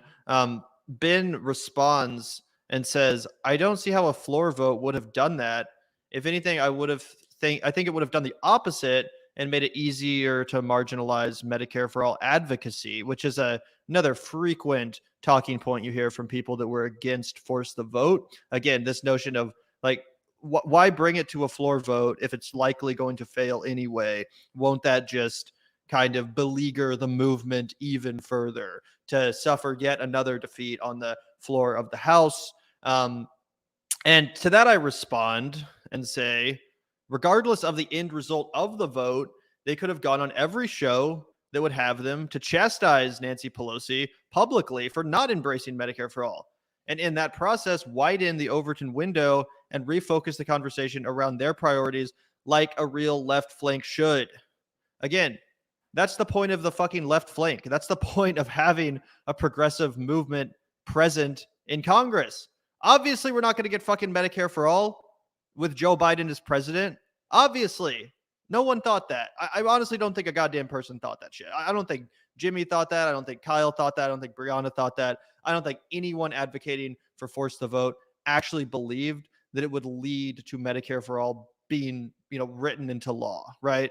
I really genuinely don't think that was anyone's idea. We all knew that it wasn't going to succeed and that it would fail in the House, even if it was brought to the floor. But the point is that the process of doing that gives these progressive Congress people who were supposed to be movement leaders the opportunity to go out there on all these mainstream platforms, MSNBC, CNN, wherever, whoever, and shout from the fucking rooftops, chastising leadership, chastising Nancy Pelosi, accentuating the contrast in policy between the progressives and the corporatists. That's the whole fucking point of being in Congress as a lefty. That's the whole fucking point of having a left flank in the halls of Congress. Obviously, without Bernie Sanders as president, I don't think anyone was under the illusion that Medicare for all actually would have been written into law under Joe Biden, unfortunately. But that fight still has to continue. Just because Joe Biden is president doesn't mean you just fucking give up and sit on your hands and pretend like you're, powerless and defenseless. No, you fight for what's right, regardless of whether or not you think it's actually going to fucking happen or be enacted in the next 2 to 3 years. Like, no, you got to keep the snowball rolling. You got to keep the energy alive, and you got to keep people talking about this policy, or else the energy will dissipate and people will move the fuck on, as they unfortunately have. Again, you got to think about the Overton window in a situation like this. And you guys know we've been quite critical of Jimmy Dore in the last year or so. I think that he's, made a lot of, or he has a lot of cringy opinions. I think that he panders to the right wing quite a bit lately, but this is undeniably an excellent point from Jimmy Dore. He says, McCarthy just failed a 6th vote. This happened, just hours ago. And all the TV networks are covering this live. Right? This is the number one story in DC right now. If you turn on MSNBC right now, this is what they're talking about. If you go to the New York Times right now, this is what they're talking about, right? Imagine the huge push for Medicare for all that would have gotten from imagine the huge push Medicare for all would have gotten from nonstop talk in the media about it in the middle of a pandemic. What a missed opportunity. It makes me seriously sad to think about. And again, put your opinions, leave your opinion at the door about Mr. Libtardo 1. Whatever you think about him, I have a lot of opinions. You guys know all about them. Whatever you think about that, he's 100% correct here. And we always give credit where credit is due, regardless of whether or not we're homies with the person making the point in question. And that's basically the same exact point that I made to Ben Burgess, right? They would have had the opportunity, thanks to relentless media coverage of Nancy Pelosi's speakership being held hostage, they would have had the opportunity relentlessly to go on these mass media platforms and chastise leadership and humiliate the leadership of their party for not doing the right thing, and for being corrupt, and for being corporate sellouts, and being and actually doing what a left flank should do, which is to refocus the conversation around their priorities. Ben responded to that and says, we can be 100% sure of the result. Not sure why that's regardless. I'm all for going on shows attacking the half of the caucus that was and is unabashedly opposed to Medicare for all. Remember, the guy who beat Bernie said he'd veto it. But I don't know what a floor vote adds to that. And this one I find particularly perplexing. Again, I like Ben Burgess. We've had a number of good conversations with the guy, but I just do not understand this fucking logic, as I expressed in the final tweet in this thread, which I don't think he's responded to yet. Maybe he has. I'll have to respond to that. Anyway, I said, so progressives should just never introduce legislation to the floor then? Most truly progressive legislation is doomed to die on the House or Senate floor, or at the hands of the president, who will ultimately veto it. But it's still important to fight for these policies anyway, right? If for no other reason than to keep this movement alive.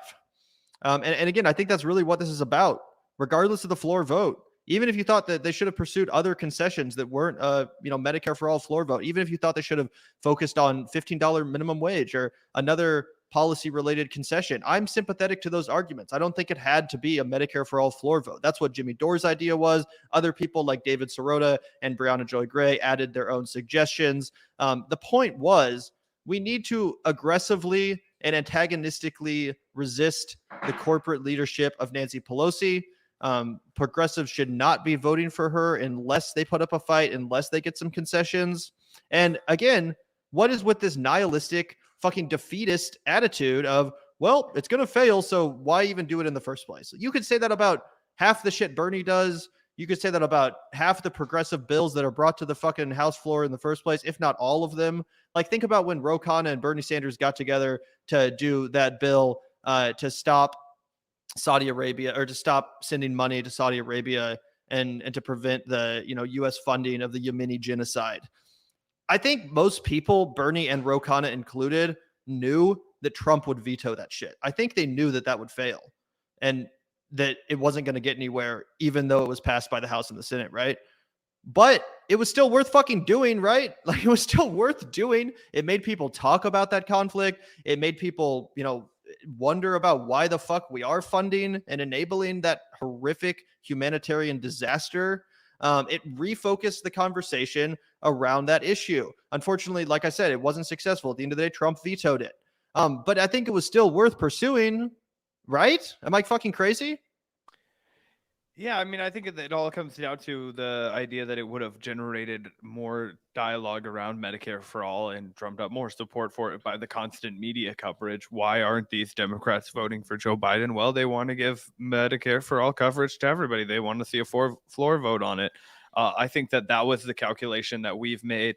Other people have clearly made a different calculation, because I mean, obviously Ben's right. Like, the Medicare for all wouldn't have passed on that floor vote, right? But then nobody that didn't vote for it would be able to run on the concept Right. that they believe that healthcare is a human right, or they believe everybody should have healthcare. Well, you just voted against giving everybody healthcare. Answer for that. And now we can install some people who are truly progressives and able to do that. So I mean, that's what I feel like. That was always my calculation. It's like, look, it's better to be talking about these things. It's always better to have these things in the news and in the media cycle. And honestly, don't take my advice, right? Don't take me for it. Take Cori Bush herself for it, who, when she so charitably, so kindly, graciously came on the Vanguard when we were an absolute nothing fucking shit for a podcast. We had absolutely no clout.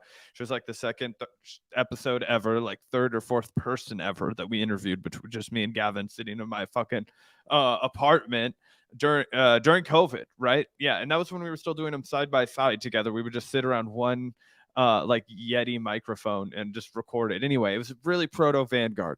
And she said that if she got elected, that she was going to constantly be on TV on any network that would have her advocating for what her community needs, what the people of her district needed, X, Y, and Z, whatever that was. She was going to go up there and advocate for it at all times. And she would shame the other people that didn't, that stood in her way, essentially. That was the whole argument. I was like, oh, base, that's going to be amazing. I'm so excited. I hope you win so bad. And then she did win. And we haven't really seen that from Cori. We haven't seen that from Miss Bush, unfortunately. We have not seen that kind of attitude. We haven't seen that kind of attitude from basically anybody in the halls of Congress. And I wonder why it went from being a good idea before they were elected, right? When it sounded just the same to me, but everybody seemingly thought it was a good idea before they got elected, right? Remember when AOC was sitting outside Nancy Pelosi's office to protest climate change? That only happened once. What the fuck happened after that one time? That's what I want to know, because that put a stop to any momentum that we had with the progressive movement. Whatever the fuck Nancy Pelosi did to punish AOC after she protested outside her office, that shut the whole shit down forever. Okay, 2018, we need to go back in history 5 years ago. What the fuck happened? We're almost coming up on the 5-year anniversary of the death of the movement. I think that this would be the more honest articulation of the point in time, where it was like it was never going to succeed from here after that. What the fuck did she do? She was like, I have no idea. I don't even want to wager a guess. I don't want to hazard a guess the kind of evil, nefarious shit that must have been proposed to get AOC to get back in line. Maybe it was just, who knows? Who knows? But something happened that day. And everybody said, okay, no, we don't, none of us want that smoke. That lady's crazy. And here we are now. We have no movement. Absolutely. And people like to say as well, well, this is a specific incident just because they didn't do what you wanted here, just because AOC and Cori Bush didn't, hold up Nancy Pelosi's speakership. Well, they've been challenging the leadership in other ways. They've been challenging Pelosi and the Democratic Party orthodoxy in other ways, right? No, they fucking haven't. They've been in Congress in AOC's case for 4 or 5 years, and Cori Bush's 2 or 3 years. They have nothing to show for it. They have nothing to show for it. We wouldn't be out here chastising them and calling them sellouts if we thought they were fighting for us, if there was proof that they were fighting for us, if they had a goddamn thing to show for their time in the halls of Congress, vacuuming up taxpayer money to afford their bougie ass, lifestyles, going to the Met Gala in stupid ass dresses that say tax the rich on it, instead of doing anything serious, anything like an actual activist or a movement leader really would. So we're not just criticizing for the sake of criticizing them. There's nothing I'd love more than to say and to think in my heart that they are fighting for us, and they are actually genuinely trying to represent our interests as a progressive movement in Congress. But again, what the fuck do they have to show for it? What the fuck do they have to show for it? And that's the heart of the frustration with the fact that they didn't force the vote. If they had, instead of forcing the vote, done this or that or this or that, I would forgive them for not forcing the vote. But unfortunately, there was no alternative. They pursued no alternative strategy, and they have yet to seriously resist leadership of the Democratic Party in any serious way. And the Republicans, the Freedom Caucus, just proved that it's a possibility. It is. You can do it. Matt Gaetz is going to be fine. People said, well, AOC can't challenge Nancy Pelosi because Nancy Pelosi will destroy her. She'll threaten her. She'll end her career. She'll fund a primary challenge. She'll, do all this shit. She'll prevent her from having any power in Congress. She didn't have any power in Congress anyway. She hasn't accomplished anything regardless. There was no point in kissing up to Nancy Pelosi, to Mama Bear Pelosi, because she has nothing to fucking show for it anyway. And like I said, the 20 Republicans that are preventing Kevin McCarthy from becoming speaker, they're all going to be AO fucking K. They're going to be fine. Their careers are going to be fine. Matt Gaetz is going to remain a congressperson, regardless of the fact that he's spearheading this movement. It's not like the Republican Party is going to fucking destroy him. No, everyone's going to move on from this after it's over, and he's going to be fine. Yeah, 100%. And if you guys can believe it, we're an hour and a half in. We still haven't even gotten to our first clip of the day. Absolutely insane. I know we have a couple of super chats to react to. If you want to throw some up there, you guys in RBN are pretty much the only two YouTubers I watch religiously anymore. Well, hey, bro, happy to be among the final two. Made it to the top tier in your book, Daniel. So shout out to you. Really appreciate the $10 donation, and we hope you enjoy the show today. Yeah, thanks so much, Daniel. That's really, really sweet of you. Appreciate the donation. Glad that you're still enjoying the show. Really, really appreciate that, man. Also, thank you, Alex, for the $2. It's just good theater, man. That is also true. Can't deny that this whole episode is incredibly entertaining to watch unfold. Especially as just the civil war in general within the GOP is very entertaining. So yeah, I totally agree. It's great theater. That's all we have at this time, bread and circuses. But appreciate you tuning in, Alex. Always good to hear from you. And I think we have another one from you, Alex. Dylan Burns. I disagree with you, Alex. I don't think that there's any reason to believe that Dylan Burns is a CIA agent or like that's just like low hanging fruit. It's just like an easy way to like discredit somebody's argument that you don't want to grapple with. Like I disagree with Dylan here, right? I disagree with Dylan on a few things. Dylan, was goodly enough to come on our show, debate with us where we disagreed. We talked about our differences. We aired it out. We had a good discussion. People got to make up their mind and see who they thought proposed a better argument. I think that's the nature of good discourse. And look, the fact that he's like a 23-year-old, 22-year-old kid that took the $30,000 that he made Twitch streaming, or the first 30. I'm sure he makes a decent chunk of change still.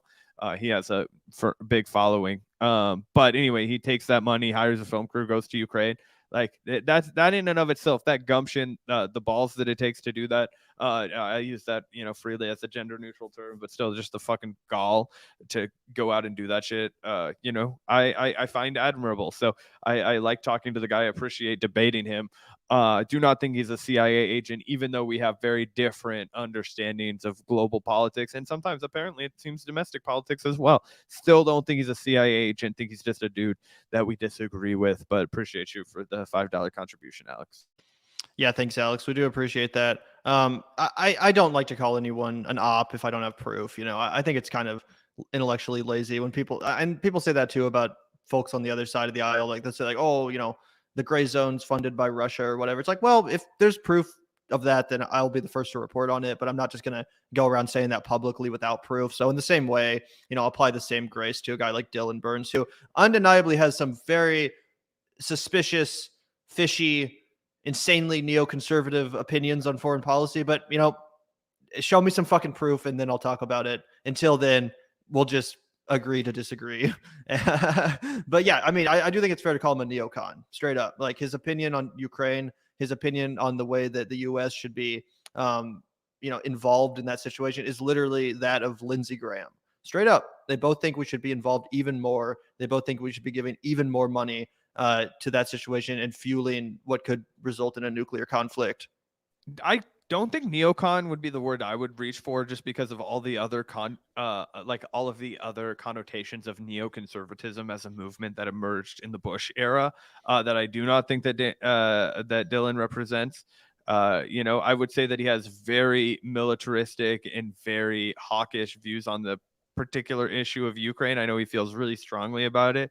That would be more how I would describe his position, because as far as domestic views, I don't see them as conservative at all. So I wouldn't put the broad label neoconservative on him. And I mean, as we remember, there were plenty of people who were not neoconservatives that didn't support, or that did support going to Iraq, that did support support like the liberation of Iraqis and all these people and whatnot. And I think that this is a similar kind of a deal where he's concerned with the plight of the everyday Ukrainian, and so he wants to supply them with weapons and potentially ground troops. I actually think he said he opposed sending ground troops there, but he wants to supply them with an endless stream of weapon, and he doesn't think that's a threat to nuclear war, I believe, is his position that he's articulated to us. And so I would consider that much more closely to like a John Kerry style of foreign politics of the 2000s, if we were drawing that parallel. Yeah, I mean, that's fair to say. I'm just saying, when it comes to foreign policy, his take is that of fucking Lindsey Graham when it comes to the situation. But on this I see your point. Issue, right? True. That's why I said on foreign policy. But you could say that, on your particular issue of Saudi Arabia and Yemen, you're on the same team as Rand Paul. You have to take that, like, you're on the same team as Rand Paul. So it's like I try not to use that. Yeah, as like I mean, gotcha, libertarians. You know what I mean? Libertarians have a lot of crossover with the left as far as their outlook on foreign policy goes. So I wouldn't deny that. No, I know you wouldn't deny it, but you also would just reject that that's a gotcha. I'm just saying that, like, having the same politics as somebody who is odious doesn't always make that political view odious. Fair. What I was trying to say. Fair enough. Anyway, really appreciate it, Alex. Thank you for the $5, as always. Shout out to you, Eddie, for the $5. This is the GOP being more democratic than the Dems, in my opinion. Yeah, I mean, like I said, I think it's important to hash out these disagreements within the caucus. If there is a disagreement within the caucus, it should be hashed out. There's no reason why everyone in the party just needs to fall in line like a bunch of fucking sheep and get behind the chosen recipient of the coronation. Like, it's ridiculous. So yeah, I mean, I do agree. Unfortunately, their demands are far less substantive than those which we were hoping the left members of Congress would pursue. But yeah, I mean, we should see this more often. This should not be something that only happens every 100 years. There's no reason why there can't be a vibrant and intense debate within the any given party. Oh yeah, and there should be debate. And look, I wouldn't say I think maybe this is an interesting example of, like, LOL, the GOP being more democratic than the Dems. I think that it mostly just comes from the rampant hostility within the Republican Party at this point. But yeah, that's a fair observation. Shout out to you, Eddie, for the $5 contribution. Really appreciate that. He's a skid mark. No, I mean that's rude. That's rude. I wouldn't say that. I wouldn't. Oh, say that come personally. on. We've said plenty of rude things. I know, and I that's why he's I'm not above the rudeness. I know. I'm just. Alex says that he's a skid mark on the underwear of the great anti-war politician Mike Gravel. I mean, that's funny. He has a very different take on that than I imagine Mike Gravel would have right now. Rest in peace.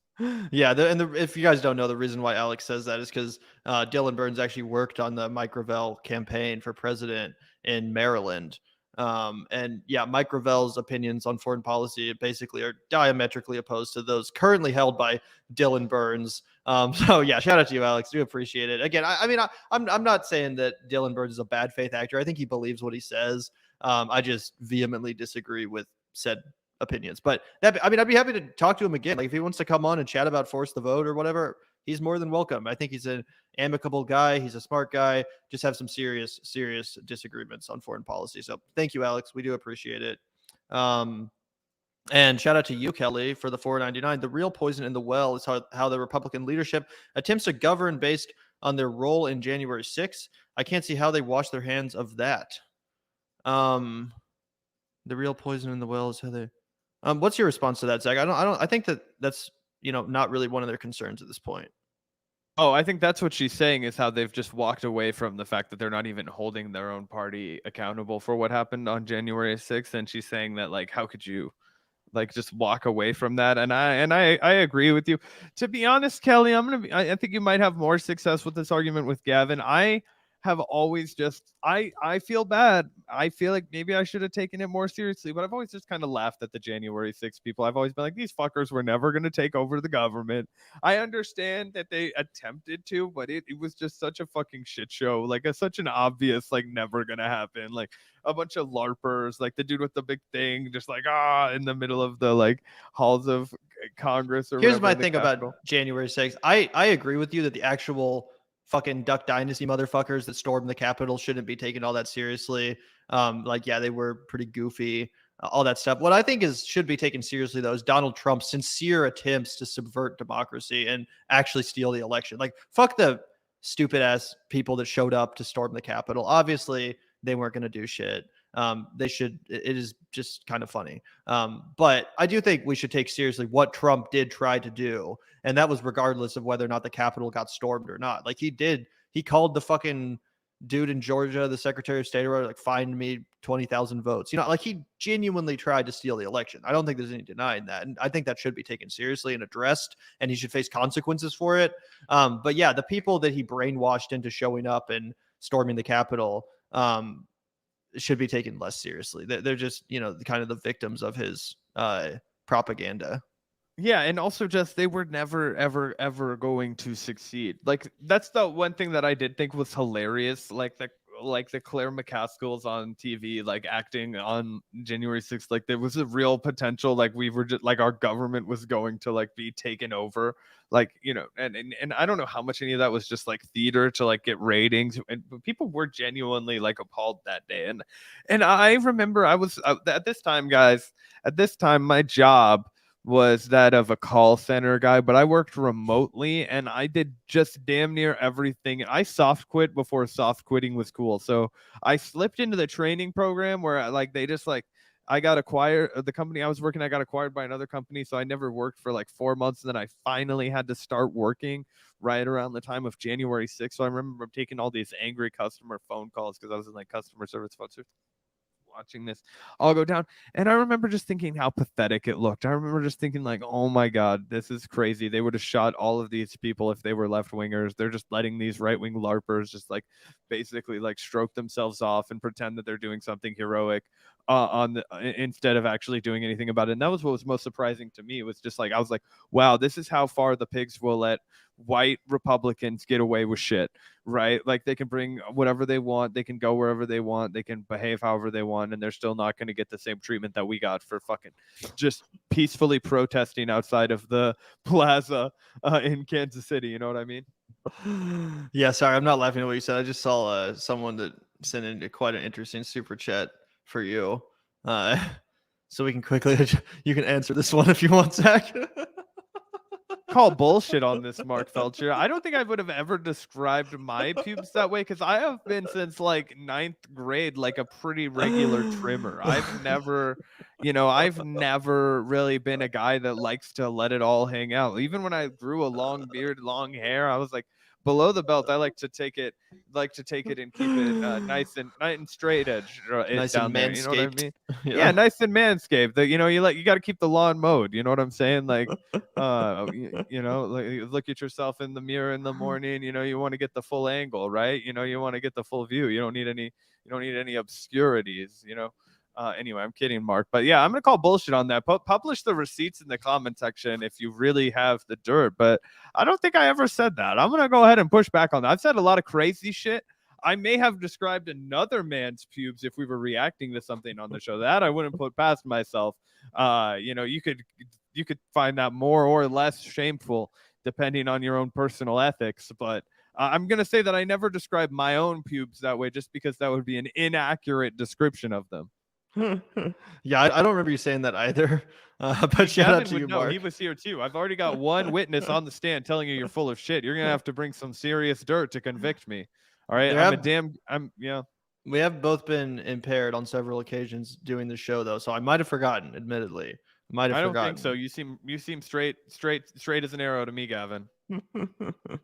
Also, shout out to you, Hysteric, for the $2. Regret donating so much money to AOC. Money gone. Yeah, I mean, if you have $20 burning a hole in your pocket, probably better off in the hands of a mutual aid organization or a group that you trust that's doing real activism on the ground and your community or something like that, rather than donating to some Justice Democrat type politician. Hell, it'd probably be better off in the hands of a city council candidate that you believe in or you think is really going to fight for you and your community. So yeah, don't feel too bad about it, man. I donated some money to Bernie Sanders. Obviously that didn't work out either. But yeah, appreciate the super chat. Just send the money to us. We'll take care of it for you, bro. See, if you really want to bring about change in your community, just make Gavin and I's life easier. Send us a couple extra dollars. That's how you'll see results, right? You know what? We get big enough, we might even put out a self-help series. You know what I mean? Cash in on that Joe Roganism. Hey, this is how you pull yourself up by your bootstraps. No, I'm kidding.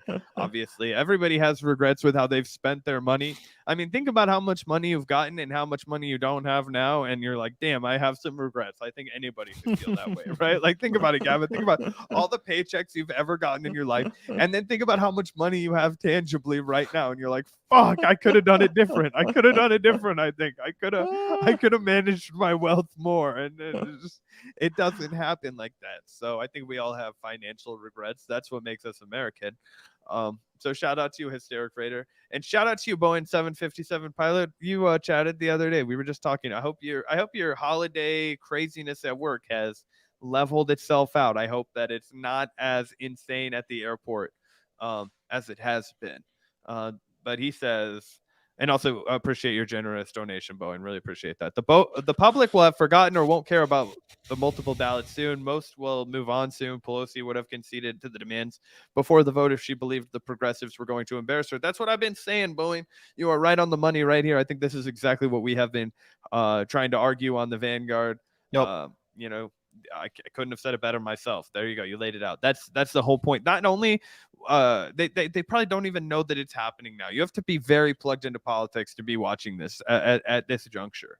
I think, and that's another part of the defeat. At one point, Gavin and I could, knew many more people, just casually, that were invested in politics, and I feel like that number has dwindled over the last 4 years, really. Mm-hmm. The last 2 years particularly. People just don't care anymore at all, and this doesn't help that.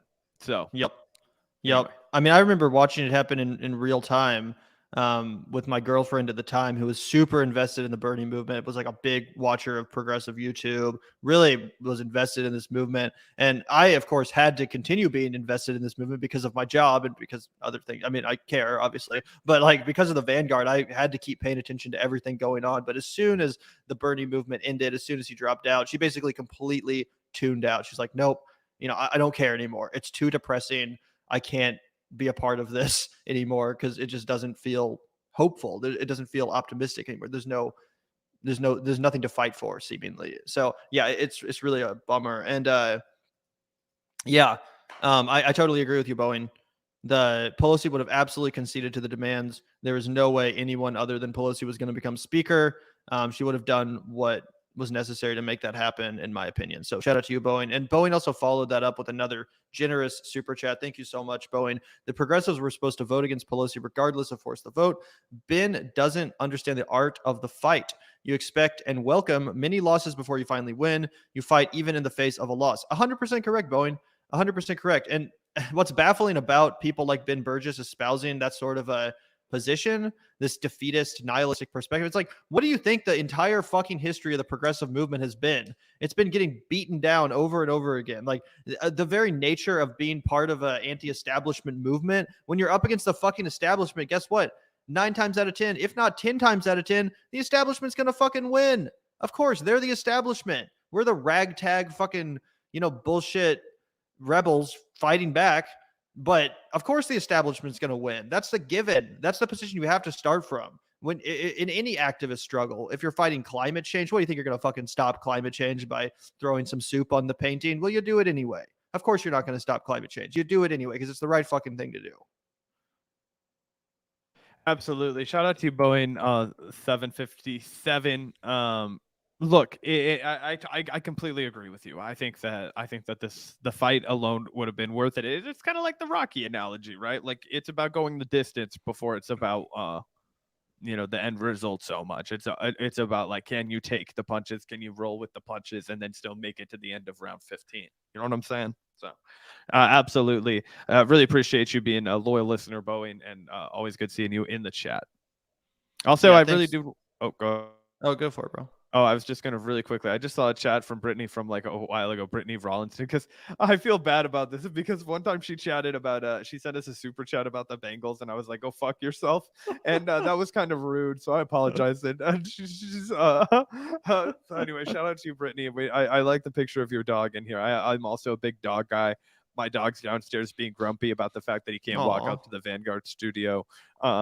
So I'll have to go give him some extra pets when I get done. But anyway, yeah, no, I apologize for being so sad. I was totally kidding. I went for it for the punchline, but I see that you're still chatting about it. I told you to fuck yourself, and so I apologize for that if there are any open wounds. And yeah, you're 100% correct, Brittany. Yeah, I mean, by the logic of the Sam Cedars of the world, because McCarthy failed to obtain the speakership, then it would default to Nancy Pelosi, which is what they were saying in reverse. They're saying, well, if the progressives don't vote for Pelosi, then fucking Kevin McCarthy is going to become speaker, right? No, that clearly is not how this fucking works. And shout out to you, Brittany, for pointing that out. Thank you for the super chat. Yeah, absolutely. And you know what? I hope that we get a rematch in the AFC Championship. I really do. I will for one for all the marbles. And honestly, it was a crazy game, but the Bengals players showed a lot of class in the Bills game. With the tragedy that was going down with that Damar Hamlin. So nothing but love and respect to another sports fan. We're few and far between in the Vanguard's community. You know that? So when I go on my tangents about sports, nobody fucking cares besides me, you, and a couple of other people who I haven't seen in the chat in a while. So I'm looking out for those people. Otherwise, I'm gonna have to stop gabbing so much about it. Actually, I won't stop, but I'll just feel worse and worse about it. LOL. Yeah. No, I think people like when we talk about sports. So yeah, don't shy There's away from not a that. lot But of lefty sports commentary. Like Emma Vigeland does a show and Dave Zirin does a show, but that's it. does Dave Zirin have a show? It's like an actual podcast. Yeah, it's called Oh, Edge of gotcha. Sports Pod. Oh yeah, I knew about that. But yeah, thank you so much, Brittany. Really appreciate it. Thanks again, Hysteric Raider, for the $2. Force the vote would show people that Pelosi is weak and beatable. Yeah, I mean, I think that Nancy Pelosi is not that popular of a figure, right? I mean, I guess if you're talking to like your MSNBC watching grandpa, maybe he's a big fan. Mine is. But like just among your average person that might vote Democrat, I don't think they're like fucking worshiping at the altar of Nancy Pelosi. Most of them are probably like, she's still speaker. That would be the reaction from most people. They're like, that lady? Isn't she like 95? Like my sister is like she's a kind of just like a normie Democrat, no shade. It's cool. Your sister's the same way, just like I vote Democrat. No, they don't, think, well, your sister does think deeply about it because she's like a fucking, she works in that world. But, my sister, great person, just a normal liberal, right? But when I talk about Nancy Pelosi with her, she's like, why the fuck is Nancy Pelosi still in this position of power? And of course, that's before she handed off the baton to, what's his face? But Hakeem Jeffries. Yeah, exactly. But yeah, most people aren't huge Pelosi fans. They want her gone. They want some fresh blood. Even if you are just a literal neoliberal, most neoliberals are like, can we at least have some young neoliberals running the party instead of fucking Nancy Pelosi? So yeah, I don't know why. Edge. Yeah, Boot, exactly. Edge. No, shout out to you, Hysteric Raider. Yeah, I mean, Pelosi's tough to beat in her district because she's financed to shit and she has a whole lot of name recognition and a big reputation, and she can start putting up pictures of herself with like JFK and shit and being like, this lady knows politics. Oh, okay. For whatever reason, Californians blow their load over that shit. They always reelect like Dianne Feinstein too. They're like, I'm like, these ladies are older than shit. Not that we don't love to see girl bosses winning here at the Vanguard, of course. We're not misogynists. Anyway, shout out to you, Hysteric Raider, and shout out to everybody that's engaging in the chat today. Gaffin and I have been taking our time today getting through all of these stories, and you guys have been given us a bounty of things to respond to. So we always appreciate you guys. I honestly prefer talking just to you guys than I do talking about anything specific in the news. I just like bantering with the Vanguard chat. But anyway, I think we have, same. Yeah. Shout out to everyone in the chat. Really appreciate listening to you guys or watching your guys' discourse alongside our own. But yeah, shout out to you, Sinister Mister. Really appreciate the $5, man. Problem is AOC is petrified of any sort of criticism. Her skin isn't nearly thick enough to do what she was sent to do. Right. I mean, that's the problem with being a fucking revolutionary, with actually fighting back against the establishment, is you're going to get smeared in the process. They're going to lie about you. They're going to print all sort of horrible things about you and say that, you know, you're actually trying to help the Republicans and that you're trying to torpedo the Democratic agenda and that you're, you know, a bad team player and you're letting everyone down and you're holding up the agenda and all this shit. They're going to throw everything at you and you can't be afraid of it. You have to take it in stride and say, fuck you. This is what I'm doing and this is why I'm doing. And you have to present a righteous anger. And AOC is too afraid of the negative press. I really do think that's one of the biggest motivating factors behind her cowardice, is that she does not want to get the backlash from the liberal press. That's the world she exists in now. Perhaps that's the world she's always existed in, but she really cannot handle the criticism from the mainstream liberal press.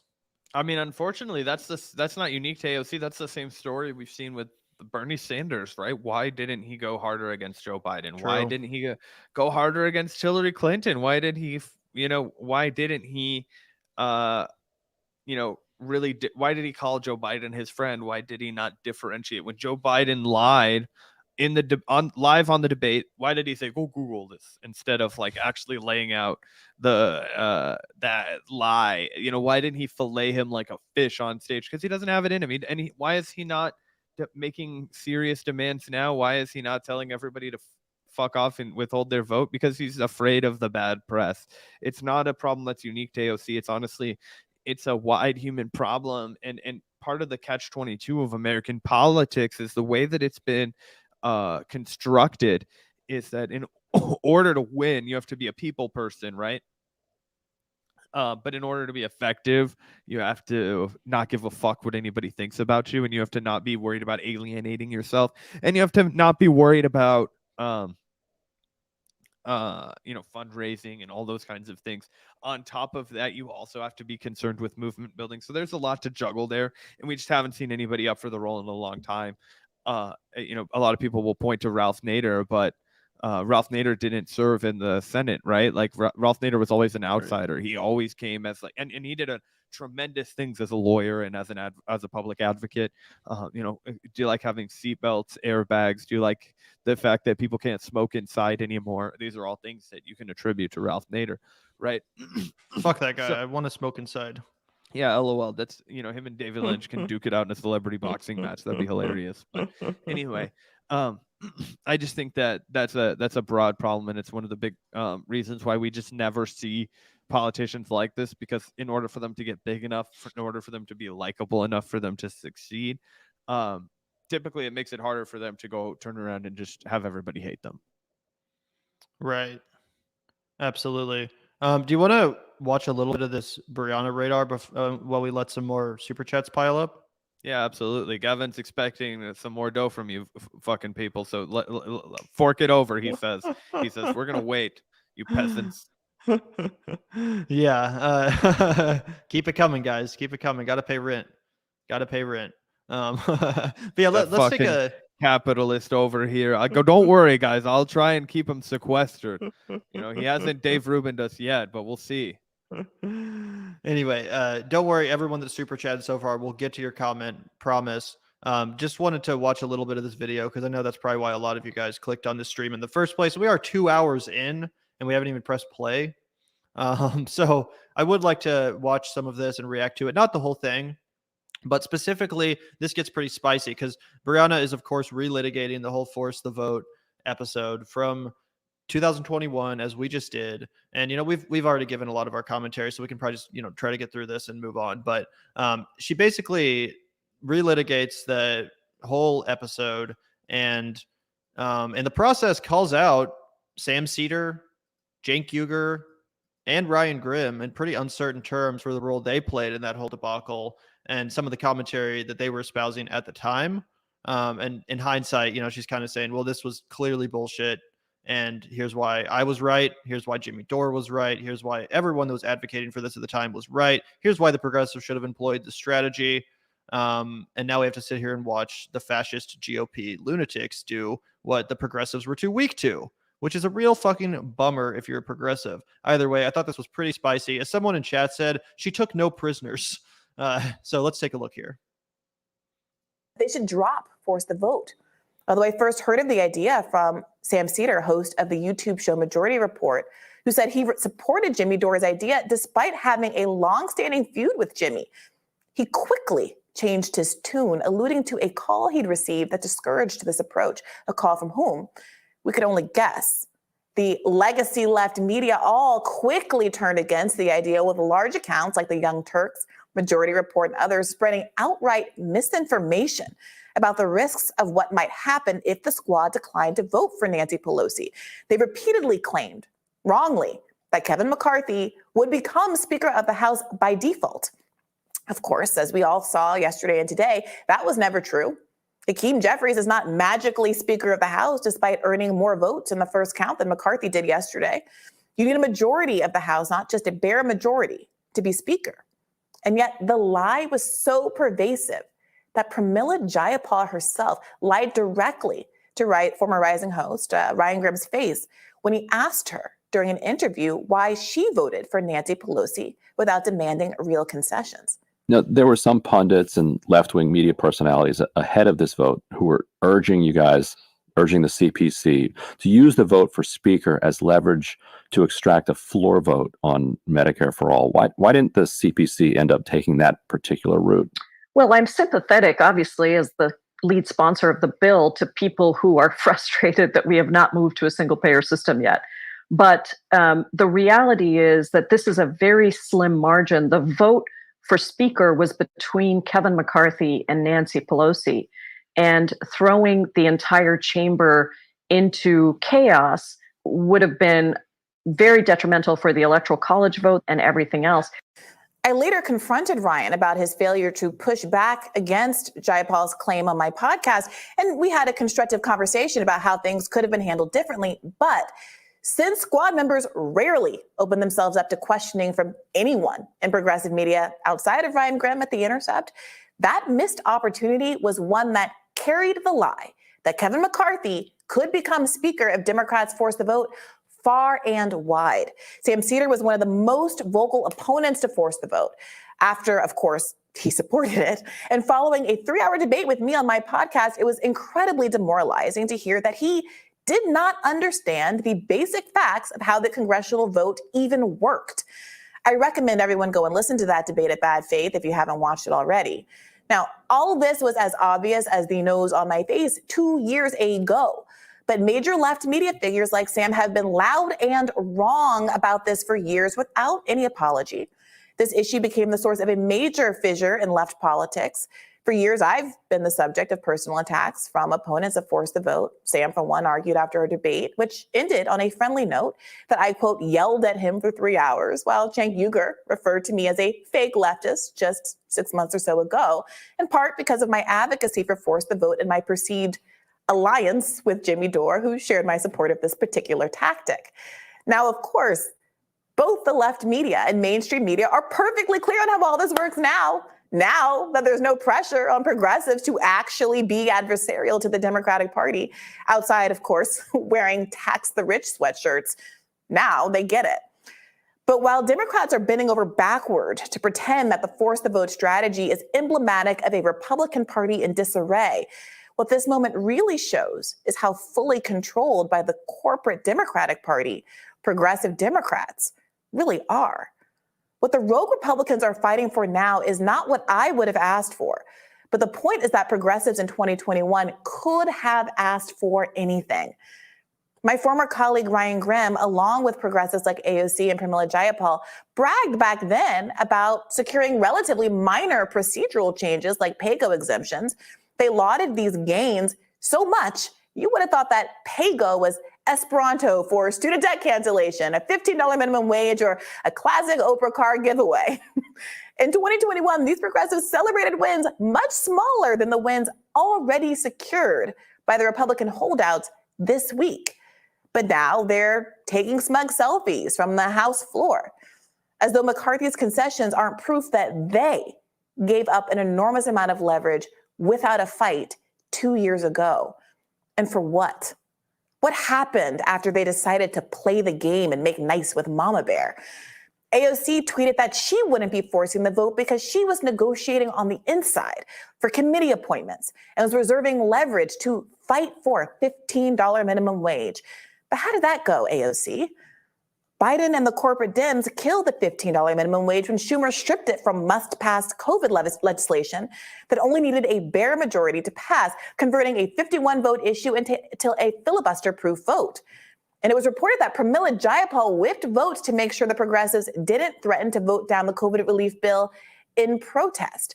I guess that sort of move is only allowed if you're Manchin or Sinema fighting for corporations, not progressives fighting for the people. Moreover, squad members ended up with even worse committee assignments than they'd had the previous year. Katie Porter was kicked off the Financial Services Committee, reportedly because her popular whiteboard presentations exposing corporate corruption made it tougher for Committee Chair Maxine Waters to do the real work of the Financial Services Committee, that is, fundraising from Wall Street. And this is what is so absolutely disappointing about progressives. It's why so many people who were once willing to fight with Bernie are no longer willing to engage in electoral politics at all. It has become clear that as performative and goofy as some of the right posturing is right now, people like Matt Gaetz are still willing to demonstrate more fight against the establishment of their own party than squad members who once claimed that they'd rather be one-term Congress members than forego their principles.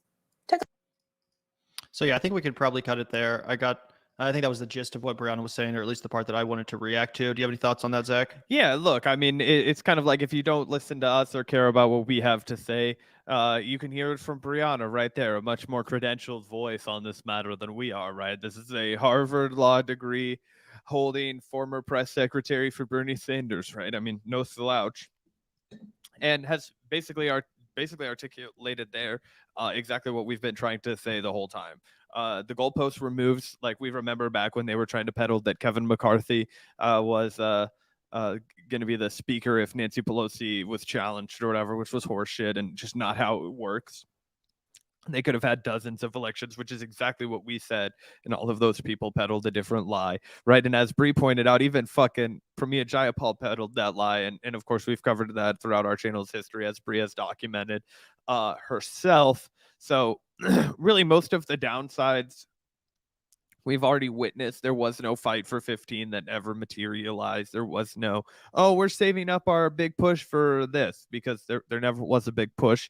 There was no big infrastructure bill that they used their leverage on. There was no leverage after this, after all. So yeah, basically wasted opportunity. And I don't understand why people didn't see this as like a better plan. I think a lot of it had to do with the Jimmy Dore. I think it's interesting that Sam Seder told Briahna that he initially did support it because he came out and he turned around into like a 3-hour debate with her, which he mentions. We covered that back with he who must not be named was still on the Bad Faith podcast. You know, nobody knows what happened to him and nobody ever will. He's just whoop, what happened? I don't know. That's okay. Nothing fishy going on there. I promise there's nothing. Just don't look that way. Anyway. So yeah, and then Sam Seder just kind of like we kind of raked him over the coals for evoking the like angry black woman trope when he lost his argument and just like into shambles, was like, I got yelled at by this woman who was very polite to me if you watch the entire fucking thing. And Virgil Texas is there like hitting his vape every 30 seconds, like trying to keep the fucking, tide normal. I don't know. Yeah.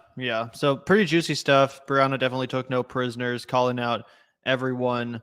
I thought that was a pretty good radar. You guys can check out the entirety of that if you want. Good breakdown of the situation. But yeah, I am pretty done with talking about force the vote, at least for today. We've exhausted the fuck out of the topic, out of that subject matter. So yeah, hopefully we won't have to talk about it again for at least a while until we inevitably do. Absolutely. It's like going to the doctor's office. It's like, how long can you put it off until it eventually just rears its ugly fucking head? Although, to be fair, I never go to the doctor's office, so hopefully we can Me neither. get a real good stretch. Yeah, I haven't been to the doctors in like 2015 or some shit. Yeah, it's been a long time for me too. I don't even know. I mean, yeah, a while. So hopefully we knock on wood, right? Like no trips to the doctor in the future. Also, shout out to Rex Boney, gender neutral balls. Absolutely. Balls are gender neutral in that context. So yeah, it's just one of those expressions like you don't have the balls to do that. Like it's just a good expression, like regardless of the gendered context. Like you can say that about a woman, you can say that about a NB person. It's just an expression. But yeah, thank you, Rex. Really appreciate that. Gumption, I guess, would be a better term, but it just doesn't have the pang that you're looking for. Right. Exactly. Shout out to you, Keeper of Tracken. Really appreciate the $5. I don't agree with Jimmy on everything, but the Fraud Squad tag turned out to be accurate in my opinion. Sure as hell did. I also do not agree with Jimmy Dore on everything. Far from it. We criticize him quite often here at the show. But what he was saying about the squad, what he has been saying about the squad being sellouts, and obviously what he proposed with the Force the Vote movement in the first place, can't disagree with him there, not one bit. 100%. Yeah, exactly. Thank you so much for the $5. One of my problems with Dylan Burns is when he had his debate with you guys, he reposted it as my debate with Marxists.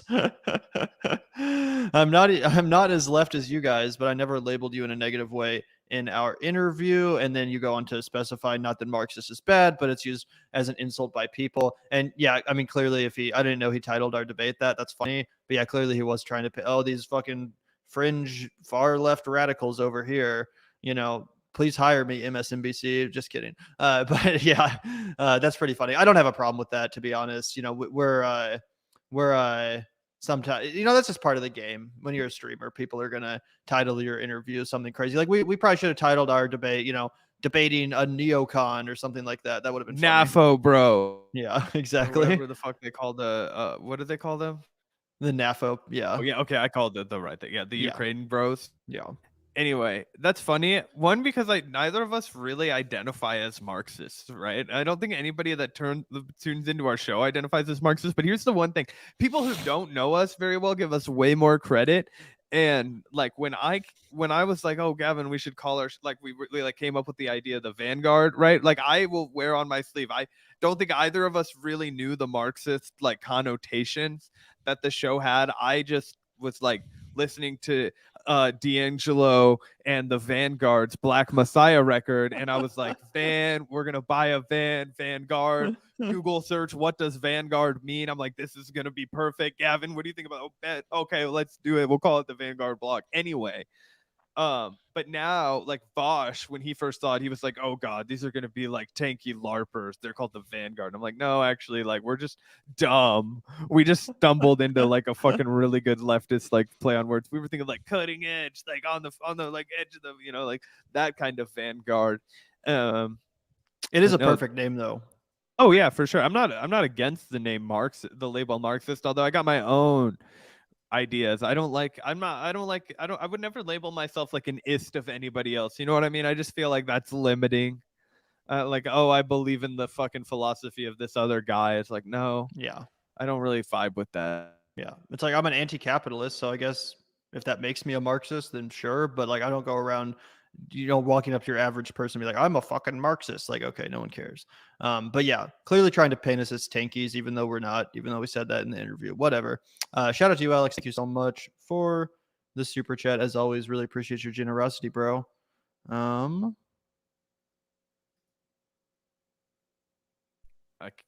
I can't deny seeing the rudderless Republicans in such disarray has been one of the funniest political happenings in recent memory. Yeah, it's true. But I mean, this is the same party that elected Donald Trump to the president and then let him fumble around and fuck it up for 4 years, embarrass them in 80 different million kinds of ways. Am I surprised that they're the ones that it's for the first time since 1923 or whatever that there hasn't been a fucking speaker that they figured out how to get? And it's yeah, that's funny, but I'm not surprised.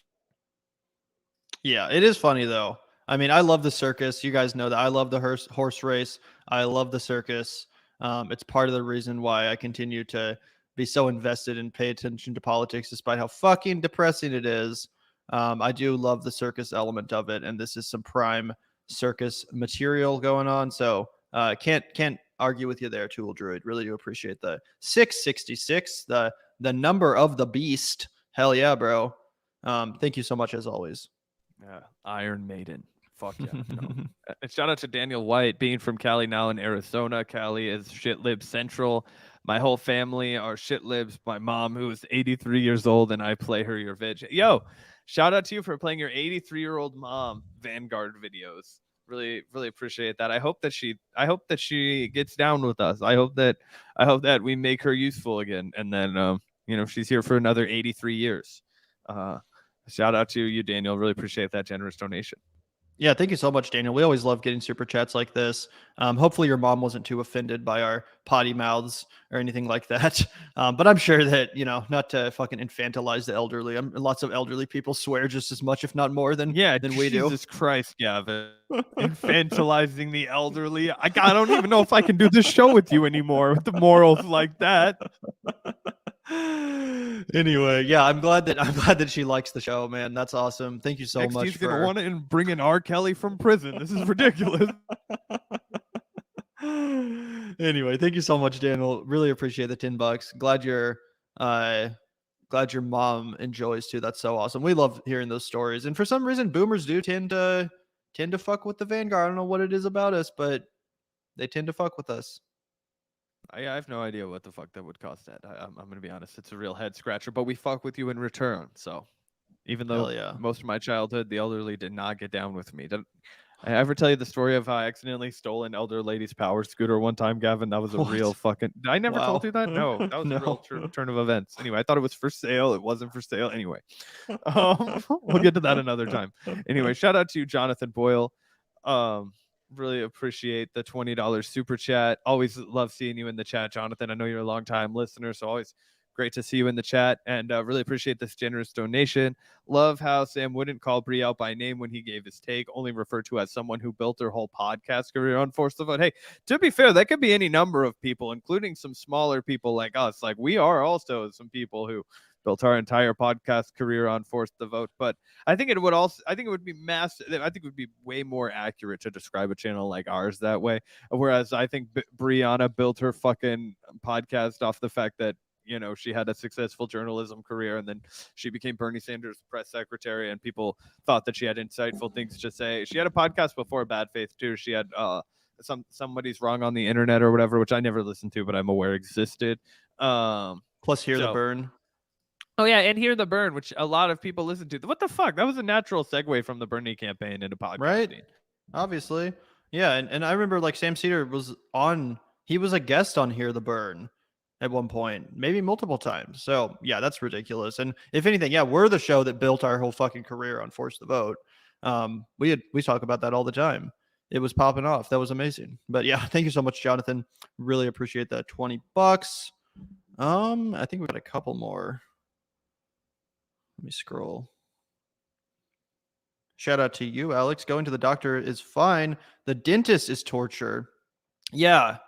Well, the difference is, though, I agree. The dentist is uncomfortable. I'm no fan of going to the dentist. I also need to go to the dentist. I haven't been in years. But the doctor's worse because there's always this thought in the back of your mind that they're going to be like, FYI, you have fucking cancer. So, that's what I always think about. I'm just a fucking paranoiac when it comes to, like, medical ailments and shit like that. So I'm always concerned that they're going to tell me I have cancer or some shit. So yeah, not a fan of going to the doctor. Yeah, same. I don't have dental insurance anyway, so I'm like, I have to go to like the fucking weird college dentist if I go to the dentist, where it's like UMKC's dental school does like the insurance free dentist. And I'm like, so not only do I have to go to a dentist, I have to go to a dentist that doesn't know what the fuck he's doing. Like, I'll just wait until I win the lottery. It's like when you want to get a tattoo and like someone's brother who's like training to be a tattoo artist. So they're like, oh, I'll do it for free for practice. and you're like, oh, I guess that's a good idea. Actually, guys, though I got one pretty good tattoo that way. Shout out to really? Nico, the barista. Nico was apprenticing to be a tattoo artist, and he gave me a tattoo, and it looks pretty sick. Here, I'll show you guys in a second while Gavin's going to the next super chat. But it's a pretty good one. And now he's like going on to actually like become a tattoo artist. But this was just some like random shit he put on my body, and it looks pretty tight. Oh yeah, Nico's a great tattoo artist. He's a great guy in general. Shout out to you, Nico. Not that you're watching, but yeah, Zach is derobing over here. And also shout out to you, Alex. Like the ponytail. Thank you so much. It's kind of disintegrating right now. My girlfriend actually did that. It's not even a ponytail. It's more like a bun. But shout out to you, Alex. Appreciate the compliment, homie. And also another one from you. Thank you so much once again. Gavin, you eat super healthy. No need to worry. I wish I could say that was true, Alex. I wish I could say that was true. Unfortunately, no, I do not eat super healthy. I'm not sure if that comment was like made in jest. Maybe you think because I'm a vegetarian that I eat healthy. Unfortunately, I do not eat healthy, let alone super healthy. I should eat healthier in the new year in 2023. But yeah, shout out to you, Alex. Really appreciate it, bro. Yeah, I won't set the goal for myself to eat healthier in 2023. So I'm just limiting myself. I'm not buying unhealthy shit from like disgusting places anymore. Like I'm not going to go to Taco Bell at 3 a.m. when I get off work. I'm just not going to do it anymore. I'll be like, I know I have shit in my fridge, but I could get like 3 7-layer burritos and then just go home. You know what I mean? And fall asleep. But I'm trying not to do that. So I also don't eat healthy, though. I'm a bartender and a podcaster. That's not a recipe for healthy living. Yeah, unfortunately, I wish I could say that I ate healthy. I really should eat healthier, but I don't. Anyway, shout out to you, Alex. I'd like to really slim down a little bit in the new year. I know that's a controversial thing to say, but I'm like, I'd like to really like lean up. Oh, and it's because the other day I broke your balls for eating quinoa, dude. In high school and college, I feel like there was a period where you were eating pretty healthy, and you were eating a lot of quinoa, at least, like things that people would consider a super healthy food.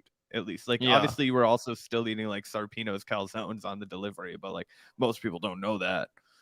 Yeah, I need to get back on that quinoa shit. I was eating pretty healthy for a while, but even then, it's like you can make quinoa like 2 or 3 times a week.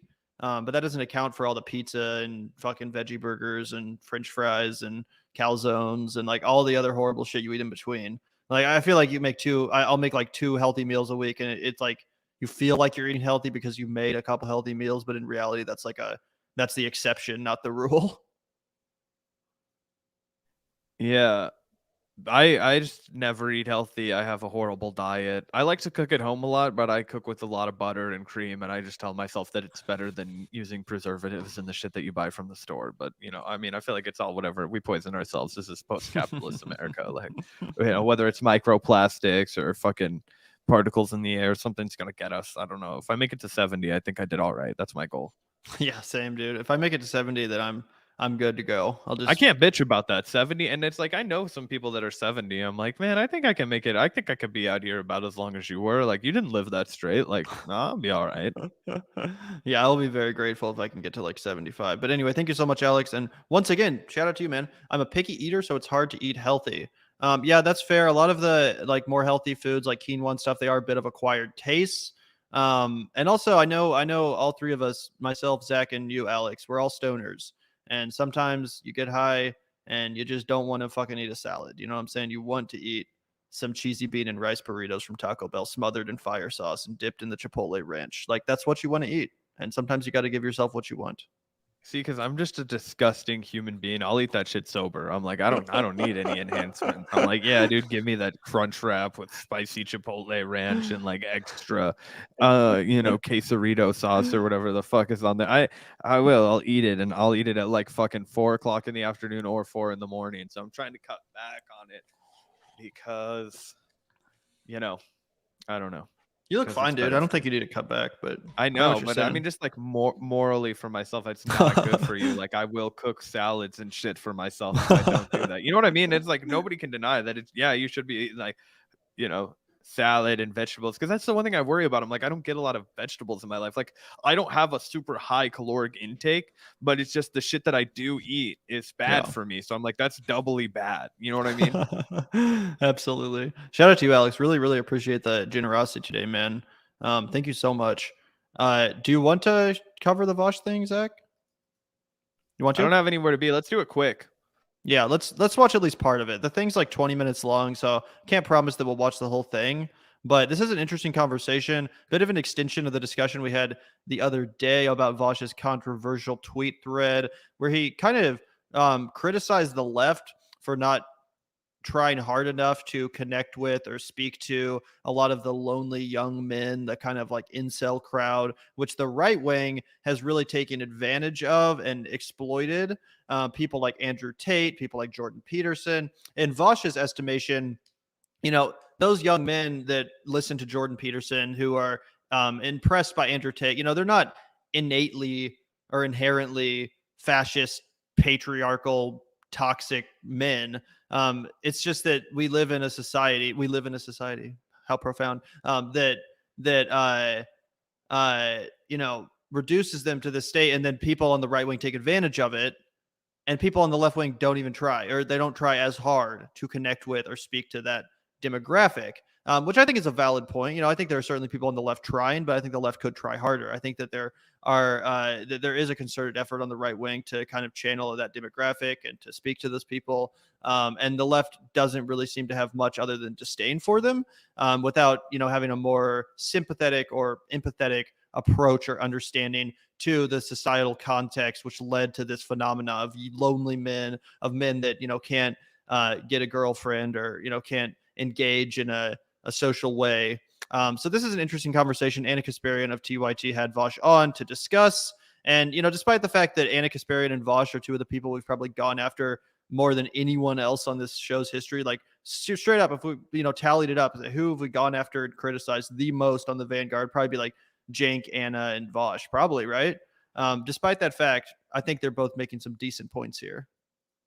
Yeah, absolutely. I was surprised to see that there was going to be TYT Vaush collaboration. So this clearly shows that, you know what, a lot of people are recognizing that there's a real fucking problem with the rise of the Andrew Tate stuff. Like, I mean, yes, it's funny, we can joke at the fact that Andrew Tate got his cars repoed and that he's in jail now, but the fact that he was able to accumulate such a following of young men, young boys, really is something that we need to address, because it's a failing of how we're teaching these people, right? And you can't be pissed off at how these kids are turning out. They're like kids, right? You have to figure out how are we teaching them wrong? How do we teach them to be better? And so it's clearly had universal appeal on the left, and this isn't something that you should shy away from. In fact, I think Gavin and I would both agree it's a good thing that we can find something on the left that has universal appeal, because this is something that we can improve on. So super excited to see this. I haven't actually watched it yet. Yeah, let's check this out, guys.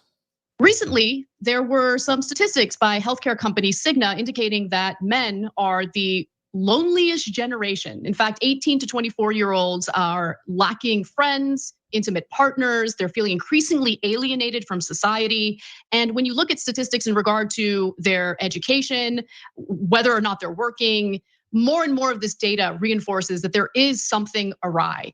And addressing it doesn't mean that you turn your back on issues pertaining to women, but it does mean that we should be focused on what it is in society that is leading to this epidemic, what the left can do to offer solutions, and how we can basically fight back against the more nefarious figures who have filled the void that, you know, men are struggling with, people like Jordan Peterson and what have you. Now, recently, Vaush, who's a popular streamer, had tweeted this thread that I think is really, really important to address. He writes, "I cannot stress enough how important it is to understand that 12-year-old white boys on Twitch are not being pulled into fascism because of some Machiavellian desire to preserve and expand their privileges. It's because the right talks to them and the left doesn't." He continues to argue that leftists and progressives have absolutely no idea how unnecessarily repellent they come off to so many people. And they get angry at the idea of being a more effective social movement because they don't want to share their social spaces with people who might have gone another way.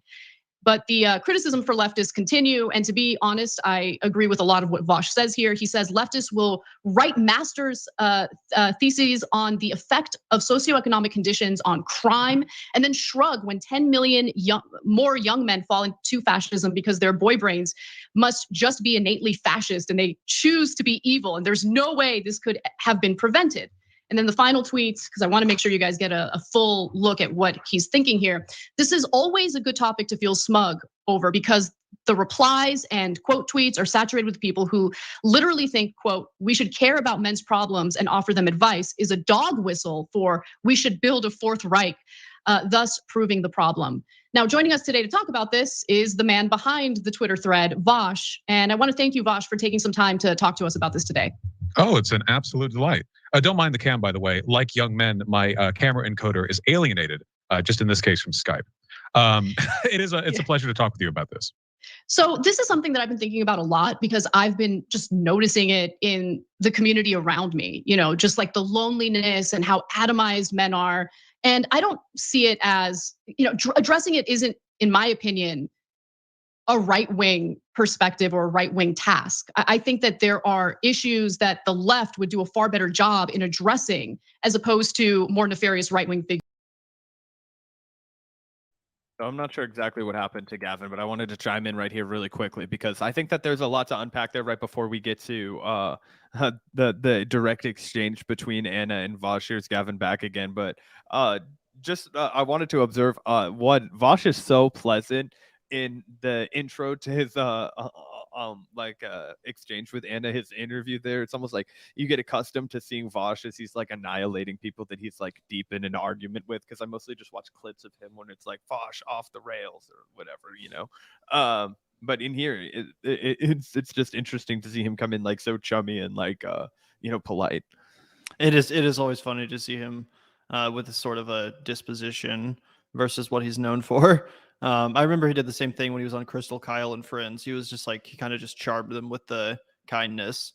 But yeah, shout out to you, Alex. Once again, really appreciate that $20, bro. I hope I'm not being an attention hog. Don't worry about it, dude. We love hearing from you.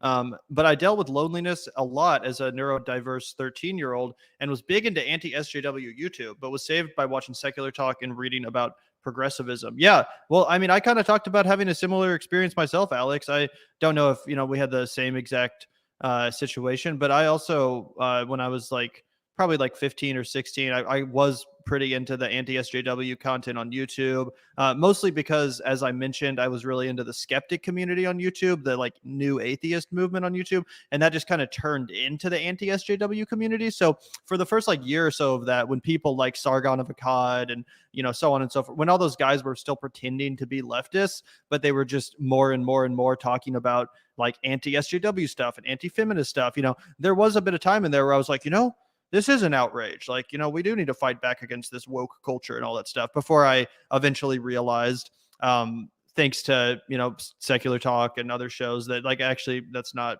what I saw what they were doing. And it was like, I don't want to be associated with this shit. These people are just pandering to the right wing.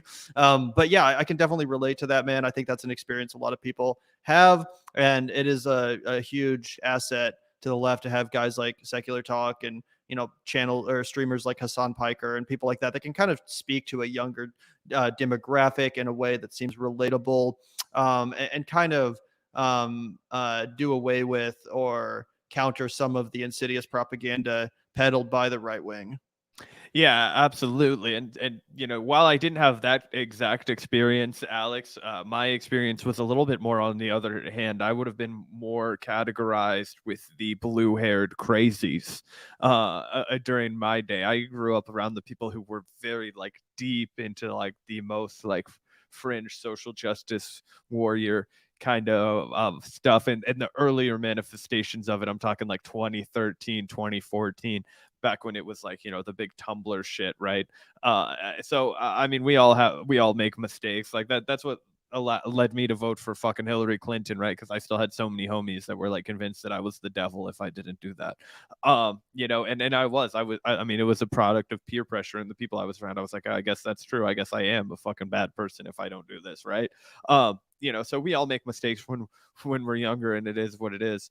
I was 18 when I did that. I certainly wasn't 13. So And I'm glad to know that doing this kind of content to the, small extent that we do, it does have value, because it's one of those things that I never really think about, right? Like, Gavin and I are pretty far, like our interests are really specific, and we try and be transparent about our interests, and we try and invoke all of them in the podcast, so you guys know we're not bullshitting you. But one of my interests isn't necessarily dealing with 12 or 13-year-old dudes and their political evolution. Like, I don't have anything against children, but it's never something that's really like consumed me, and I've always definitely considered myself more of like making content for adults or people who are at least over the age of 18. I swear, like a fucking swashbuckling sailor, and it won't ever change regardless of how many angry mom comments we get, or people who are like, you guys are so smart, but you would be even more successful if you changed. Like, yeah, sorry buddy, it's not going to ever happen.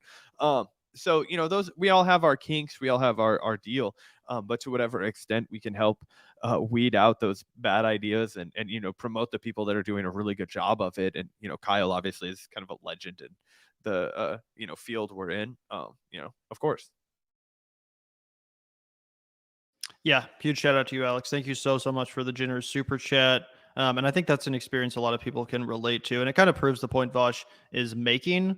If there were more Kyle Kalinskis out there, more leftists that didn't feel like they were above operating in spaces like YouTube, then I think we'd see better results.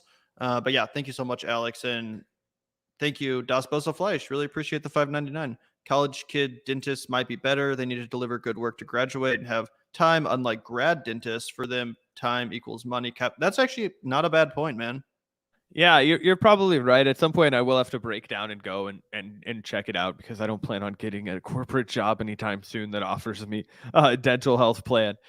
So you know what? One of these days I'll break down. And I also saw in the chat a lot of people saying like, "Oh, don't worry, just make sure you floss." And I'm like, "Fuck," because I like brush my teeth twice a day, every day, but I don't really like flossing them. I'm not much of a flosser, so I got to get better on that. I'll add that to my New Year's resolution. That's funny. Yeah, I floss like twice a week, probably not as much as I should. But just thinking about the like rotting food in your fucking teeth, like it does gross me out. So I do try to floss at least like twice a week, because that's literally what happens if you don't. Yep. Everybody's a critic. Anyway, shout out to you, Das Bosa Fleisch. We always appreciate hearing from you, man. And yeah, let's watch a bit more of this. Problem is right now with young men feeling alienated in the United States? Well, I think a lot of it comes down to something leftists tend to be more comfortable talking about, which is toxic masculinity. Male loneliness is often emergent property of toxic masculinity, which is, by the way, nobody likes this term, right? The right gets really upset when you say toxic masculinity, because it sounds like you're upset with masculinity in general, and it's a really vague term. So let's just say, I think a lot of guys can be kind of antisocial because they're taught that sort of independence is a masculine virtue. They're taught that there's value in keeping your feelings bottled up. Now, obviously, it's pretty harmful. It makes people feel kind of lonely. It makes them bad at reaching out to others, connecting, sharing their interests, building friendships. I think it's one of the reasons why guys tend to view dating as sort of adversarial, because they don't think of like a woman as like, oh, well, maybe we'll just get along on some shared interests. Maybe we'll have something in common. They think of it as this like a mating battle, which, I don't think it has to be. And as a product of that, a lot of guys feel like they have no social inroads, and they're kind of drifting through life without connections to people. It really sucks. And the left could use that as an opportunity to maybe improve some people's lives, introduce them to some other ideas. So just full disclosure, when the statistics first started coming out and they focused primarily on the lack of intimate partners, to be fair and completely honest with the audience, I was definitely more dismissive. But then when you see the other statistics, including the lack of friends, workforce participation for prime working age men between the ages of 25 and 55 has actually decreased significantly, and specifically in the United States. And so, there have been some arguments that, oh, it's the advancement of technology, it's because of video games. Well, all of these technologies exist in other countries, and they're not experiencing the same decline in workforce participation. In fact, to give you a specific number from the Bureau of Labor Statistics, about 7 million prime working age men are not working, and they're not looking for work. They're also self-medicating quite a bit. A huge portion of them have reported that they're taking painkillers daily. Deaths of despair are very prominent and pronounced among the male population versus the female population. These are huge issues. In fact, the Bureau of Labor Statistics also noted that when it comes to unemployment among working age men, we have a 1937 economy Okay, and again, this is not happening in other rich developed countries, right? So there is a crisis happening, and I'm trying to figure out what is it exactly, right? The right wing will say, oh, it's feminism. It's because women don't want to stay at home and raise kids. They want to be independent. They don't want to enter, romantic partnerships. Blah blah blah. I don't buy that for a second. I do agree that some of the rhetoric is a problem. Statements about toxic masculinity, a lot of generalizing about people. I also think that there's a misconception that this is an issue that predominantly impacts white males, but that's actually not the case. The largest population that this impacts is actually Black men in America. And so this is a huge problem. And what do you think we need to say or frame, or how can we frame this issue so it's more palatable to the left, who generally do want to ensure that every community is looked after, that everyone feels that they're living a happy, prosperous life? It's a tough sell. People feel these issues in their gut. When we talk about the kinds of things that drive people out to vote or even to throw revolutions, we're usually talking about very basic gut level problems that political analysis gets added to. For a long time in this country and many others, anti-immigration sentiment has been built on the anxiety of working class people who feel their jobs are threatened by immigrants. Often the data doesn't bear that out, but it's their fear that's used as a catalyst to push those politics. The anxiety, the loneliness of young men, this has historically been used as catalysts for, basically everything from the Bolsheviks in Russia to the brown shirts in Germany. It's just a large always and back to often World War unaddressed demographic. This isn't a competition thing. We're not talking about giving up on feminist analysis or saying it's like, oh, well, actually men have it worse than women, right? It's not about that. It's just, you want to reach out to people where they are. And to start that process, with a lot of young guys, I think it would help if lefties were willing to acknowledge this sort of natural conclusion of toxic masculinity as like a mode of social analysis, which is if men are socialized in certain ways and treated in certain ways socially, it necessarily follows they must have specific problems. And if those problems are the product of social systems that are out of their control, I don't know why we wouldn't apply the same basic sociological lens of analysis to that as we would with literally anything else. Patriarchy, racism, transphobia. No individual has control over these systems. And we try to interweave analysis with our compassion for and respect for the individual problems people have. So the fact that this is controversial at all is mind-boggling to me. The fact that people arrive at a different conclusion than this, but are willing and able to apply this kind of thinking to any other issue, kind of like Vaush lays out here, right? This idea that there are structural elements of society that impose on us, and as a result of all of the inputs that we get from those structural elements, the output, is going to be a certain way. Sometimes it's a negative output, sometimes it's an undesired output. Oftentimes the left is really good at understanding this when it comes to crime, right? If you look at a resource deprived area and you see high crime of theft and other kinds of crimes of desperation, crimes of poverty, you're like, oh, that makes sense, right? Well, it's kind of the same deal with the toxic masculinity thing, except for the fact that like the left is so shit scared of being like associated with those throwback like Meninist tweet accounts where it's like, oh, men's rights, and it's like the neck beard and peacoat bros that come out here and do all that, when in reality, like, yes, those people are cringy, and it's not really about that. It's about who are those people reaching, right? And conjuring up images of like who those people are able to actually spread their message to. And those vulnerable people are more or less byproducts of their environment, and of course they're responsible for their own actions when they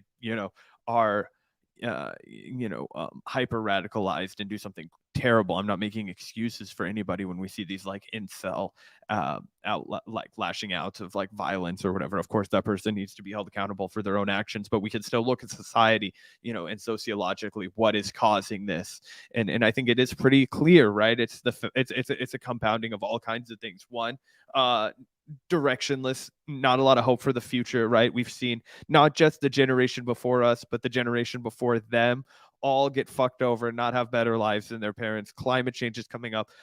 We've seen more recessions in our lifetime than anyone else. We have the .com bubble and burst. We had the 2008 Great Recession, and then we've had COVID-19 already, the massive recession from that. We're seeing more and more generations live in the same household, which discourages people from having the ability to just kick it with their friends, have the boys over, do whatever, get up to shit. It's not as accessible for people as it was in the past. We've seen less and less people are doing things like sports, not just because they're fat and lazy and they want to play video games, but because there's not adequate funding for it, right? And maybe you're just not that athletic. So what if you can't play sports? Are you not allowed to socialize? Not allowed to have friends? There's not funding for those other avenues for people in school. All of these things, they compound. People don't have friends when they're in school, then they don't know how to make friends when it's like 10 times harder when you're an adult and you're not like constantly being surrounded by peers. All of these things are systemic problems, and any leftist should be able to apply the same lens that they do to something like crime or healthcare or anything, and be like, yeah, we need to address these very real problems that are creating people who are not only deeply unhappy but problematic for our society. Yeah, 100%. Couldn't have said it better myself. Also, shout out once again, Alex. Thank you so much for the $20. I think men feel lonely and get angry that they don't have success with women. I luckily didn't go down the incel community. I don't have a girlfriend, but I'm not angry anymore. Luckily, but I worry about other young men. Yeah, I mean, it's understandable, right? I think that a lot of people do feel lonely and they feel like they try their best to make themselves attractive and they try to date. And I've known guys like that before that they really are trying hard. They're not bad people, and they really want love. They want to be loved. They want to experience romantic relationships. Of course, we all do. And if you're, for whatever reason, unable to achieve that, it's easy to just give up and kind of descend into negativity or nihilism, and then to take those feelings out on other people in a negative expression. So I think that's something that a lot of people experience. Again, not just like a bunch of losers that are misogynists. Loneliness is a condition which makes people act in ways that are not a real reflection of who they are, and it can really kind of distort or like pervert your true nature. And that's not to take away, that's not to excuse the actions or the thoughts or beliefs of like incels or anything like that. It's just a context to explain it. So yeah, I'm glad that you didn't go down that road and that dark path into the incel community. But yeah, I mean, men, women, anyone, loneliness, that's gonna get at you, man. That's gonna eat away at you. And again, a lot of people just give up. They try really hard for a year or two to find love, to find a girlfriend or someone that they can date, and it doesn't work out. And they just get this thought in their head that it's never going to work out. I'm never going to be loved. No one's ever going to love me. I'm never going to have companionship. I'm going to spend my entire life alone. And that's just not true. Like, you are going to find someone at some point. Like, at some point, the stars are going to align, and you're going to find someone who loves you for who you are, and you're going to find someone that treats you right and that makes you happy. But you can't get too eager, because it might not happen exactly when you want it to. It's not something you can just materialize into reality or fucking manifest tomorrow. Like, no, it's going to take a while sometimes, and that's okay. And you have to learn to live with yourself and be happy in the meantime. Yeah, absolutely. Look, what it boils down to is that nobody's looking for a partner in somebody that needs that. Like, I mean, it's tough, right? You have to be your own developed person. But on the other hand, like, it sucks being on your own in a society like today. Like, I think about my own situation, right? And I would be fucking sad. I would be like, I mean, I don't know. I don't know if that's the right way of putting it, but just like, if I rely on my relationship a lot for stability, for like, I mean, all kinds of shit, right? Like, you rely on your significant other for like emotional support, for like, like a grounding, for like a idea that there's going to be like some stability in your like future, that you're going to like be able to, do X, Y, and Z, and like have a unit with you and all these different kinds of things. And I think the society that we live in, it's so transient and so chaotic that it is so nice to have that. And it's not wrong for people to want that, right? Like, we can't shame people for wanting that. That's a very natural, that's a very human thing to want. It's like one of the most beautiful elements of life is like growing and gaining an intense partnership and trust with somebody that you love dearly, right? Like, I mean, people write fucking novels about that shit. People paint chapels because of that shit, right? People do all of the crazy ass things that we do because we're human in pursuit of that, right? It is like the most coveted thing. And the left needs to address that better. We need to talk about how we can help young men grow into better, more stable partners so that they can be better, romantic partners, so they can, be, more worthy of the fucking, romantic love. Because a lot of dudes, bro, the people that are getting into relationships, holy shit, man, they're bad hombres. All right, because a lot of times what gets you into a relationship isn't necessarily the same things that make you good at sustaining a relationship. And you'll hear people that are like, not so nice. So you don't have to like feel bad that you're not, in a relationship. Those relationships aren't necessarily successful if the person's not like fully developed. I don't know. I'm bad at giving dating advice, but yeah. Yeah, absolutely. Thank you so much, though. Really appreciate the super chat, Alex. Always appreciate hearing your perspective. And do you want to watch some more of this? Yeah, go for it. We do this all the time with other issues. And to an extent, we do it with men. But I feel like we lean off that a little bit, maybe because men's rights as like a sort of a nominative thing, like how it's referred to, usually refers to misogynist or incel communities online. So it's like, oh, well, men's rights, you actually mean like this or that. Well, leaving aside the baggage, right? You can call it what you want, men's advocacy, whatever, just common decency. It's still worth pursuing. Yeah, I think the phrasing men's rights activists, it does unfortunately make one recall some of the most unsavory individuals imaginable, right? Some who think that rape should be legalized. So I don't like thinking about that group when it comes to this particular issue, because I don't think this is about male entitlement. I don't think this is about men feeling or fighting for a system in which men get to feel entitled to certain things in society, including, certain sexual acts, whatever it is. This is really about making sure that people don't feel lonely, feel that they have purpose in life. That's the other thing. An increasing number of young men feel like they have no purpose in life. And I think that it has to do with the fact that for the longest time, they were conditioned to believe that they are supposed to be the breadwinner in a family. And when they are lacking this educational attainment necessary to get the kind of career that makes the kind of money that makes them feel like the breadwinner, well, then it makes them feel like they're not really worth anything. I see a lot of that going on as well. When you look at the number of college educated men, that has declined significantly. And so some of the solutions that I've heard from people who do take this seriously on the left is that, hey, there's a lack of male role models in the public education system. There's a huge disparity between female and male educators in the public school system. Curious what you think about that. Yeah, no, I agree. It is. I do think it's unfortunate that we consider education such like a feminized profession. Not because there's anything wrong with female teachers or whatever, but obviously people take a lot from their education, and any significant disparity in representation is going to reflect some kind of social value. So, I mean, we can see the need for this reflected in the fact that two of the largest breakout conservative figures in the past 5 years, respectively, Jordan Peterson and Andrew Tate, both became powerful in exactly the same way. That is to say, they postured as like self-help gurus for young men who felt like they'd been failed by society and left no options to better themselves otherwise. Now, the prescriptions those two offer are garbage and completely irredeemable. I think Jordan Peterson said you should clean your room. You can do that, but apart from that, don't listen. But it shows what people are going for, right? And frankly, I would just add that I think that this phenomenon that he's outlining you could largely attribute to the wild success of Joe Rogan, even though he is not explicitly giving the self-help advice. I think a large part of his allure and his appeal and why he has developed such a devout following of the same young men that typically really vibe with Jordan Peterson and to a lesser extent Andrew Tate, although he did come out and defend Andrew Tate. They are also getting that like self-help, uplift yourself, what is it, like conquer your inner bitch or whatever. He had t-shirts that said like that kind of mentality. I think goes all the way up to just the biggest podcasters of our time period. I would agree that a lot of the people that listen to Jordan Peterson and guys like that are kind of exist within a similar or the same subculture as Joe Rogan, but I don't think he's nearly as toxic, at least from what I've seen. Like, he doesn't have nearly as regressive opinions on some of these issues, unless you've seen something I haven't.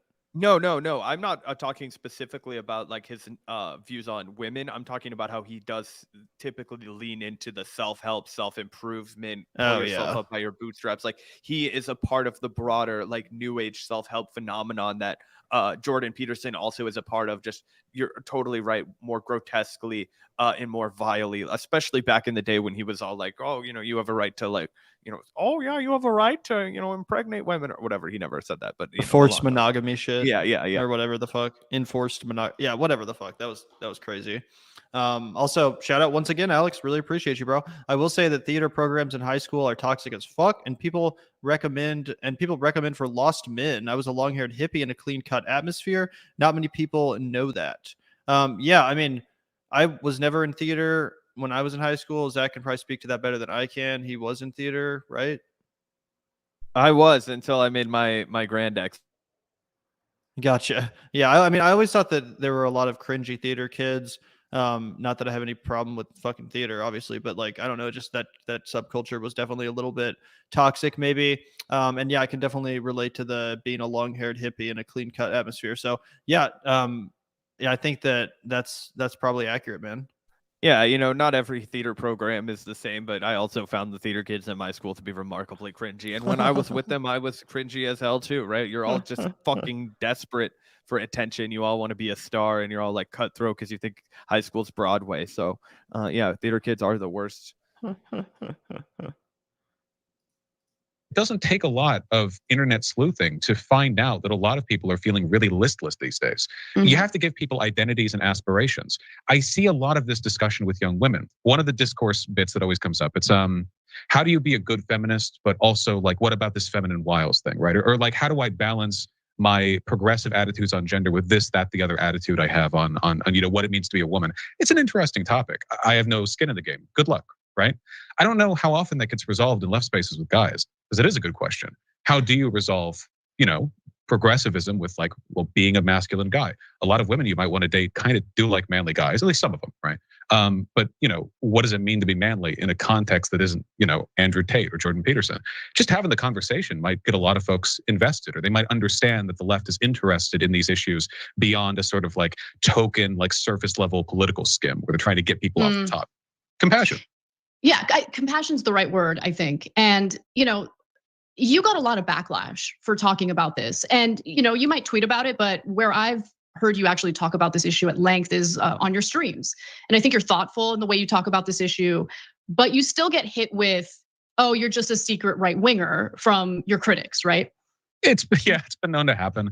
I know. What's behind that? Because I feel like that is what most of, at least the online left, I don't know if I can say that about the left in general. They seem to spend a lot of time going after one of their own who might have some ideas that are a little different, or might have concerns that are a little different from their own. Well, the gatekeeping tendencies of the left are how you know you're a leftist, right? If you're a good leftist, the people you hate most should be other lefties. It's the only way to know.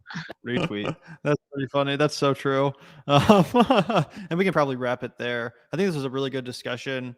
And that is a little bit hypocritical of both Vaush and Ana to be, well, I guess Vaush is kind of making a joke about it, but to be like, you're attacking someone on the left for having a slightly different opinion than you. It's like, yeah, well, you both also do that all the time, which is what Vaush was acknowledging. But still, interesting conversation. I agree that it's dumb that some people on the left are reticent to talk about this out of fear of being labeled like an MRA or something. Like, no, we can talk about men's issues. We can talk about the epidemic of lonely men that, can't find love or feel disconnected from society or feel like they can't, socialize properly. Like, we can talk about this. Again, this is something that affects white men, black men, men of all races. Like, it's okay to talk about this. It's a serious societal issue. Men make up 50% of the fucking human species, 50% of our society. It's okay to talk about these issues and try to address whatever's at the root of these problems.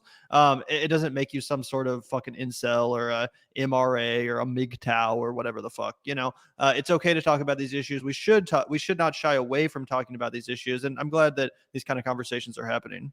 Oh yeah, absolutely. And I'm glad that this is something that the left can find a little bit of, harmonious agreement on, right? A little bit of unity here. We're always talking about how the left needs to agree. Like, let's not let's not shy away from an opportunity to talk about something where we all acknowledge we could do better. So I think that, the fact that everybody from, Kyle, the Vaush to Anna Kasparian to the Vanguard right over here, we are definitely on the same page. It shows that there's a real problem. There's a need here. Young men, they're unhappy. 18 to 24. That's Gavin and I's age, right? We're 24. We're on the tail end of that.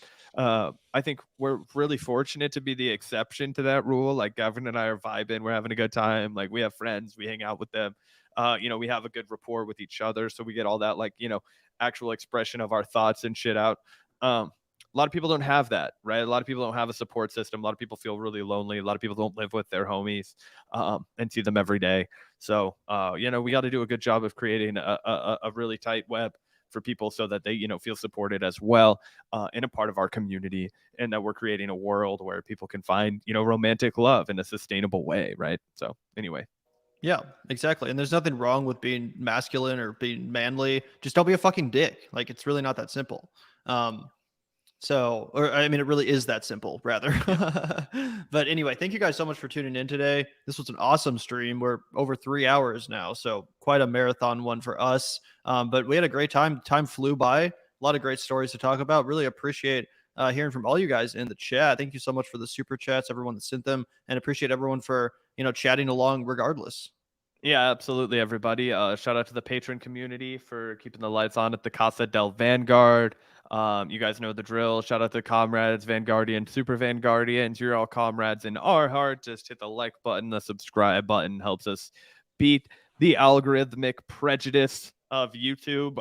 And yeah, the lovely fuckers at Patreon help give some stability to our lives, keep the show coming at you consistently. We got big plans for 2023, and we're beginning with some fat ass live streams. 3 hours. You never get that kind of shit from the lazy bastards that run this show. Are you kidding me? So yeah, we got more in store for you guys this year. Shout out to you, Brittany. Thank you for forgiving me for my my rude comments about your beloved Bengals. And yeah, shout out to everybody that tuned in today. Have a great show. Yeah, shout out to everyone that tuned in. Really appreciate you guys. Make sure to smoosh that like button on the way out, as Brittany recommends. Really appreciate that. And hit up that link in the description, guys. If you enjoy our content, we really do put our heart and souls into the show. We've spent a lot of time working on it, so we really appreciate the support. If you're able to afford $5 or $10 a month, it really does go a long way. But of course, a lot of people aren't able to do that, which we totally understand. All we ask is that you hit that like button, subscribe, and maybe share our videos around if you enjoy them and think that they have some value. So either way, really appreciate you guys. Starting to slur my words together. That's how it's a wrap. But we'll see you guys next time. Yeah, peace out, everybody. Take it easy.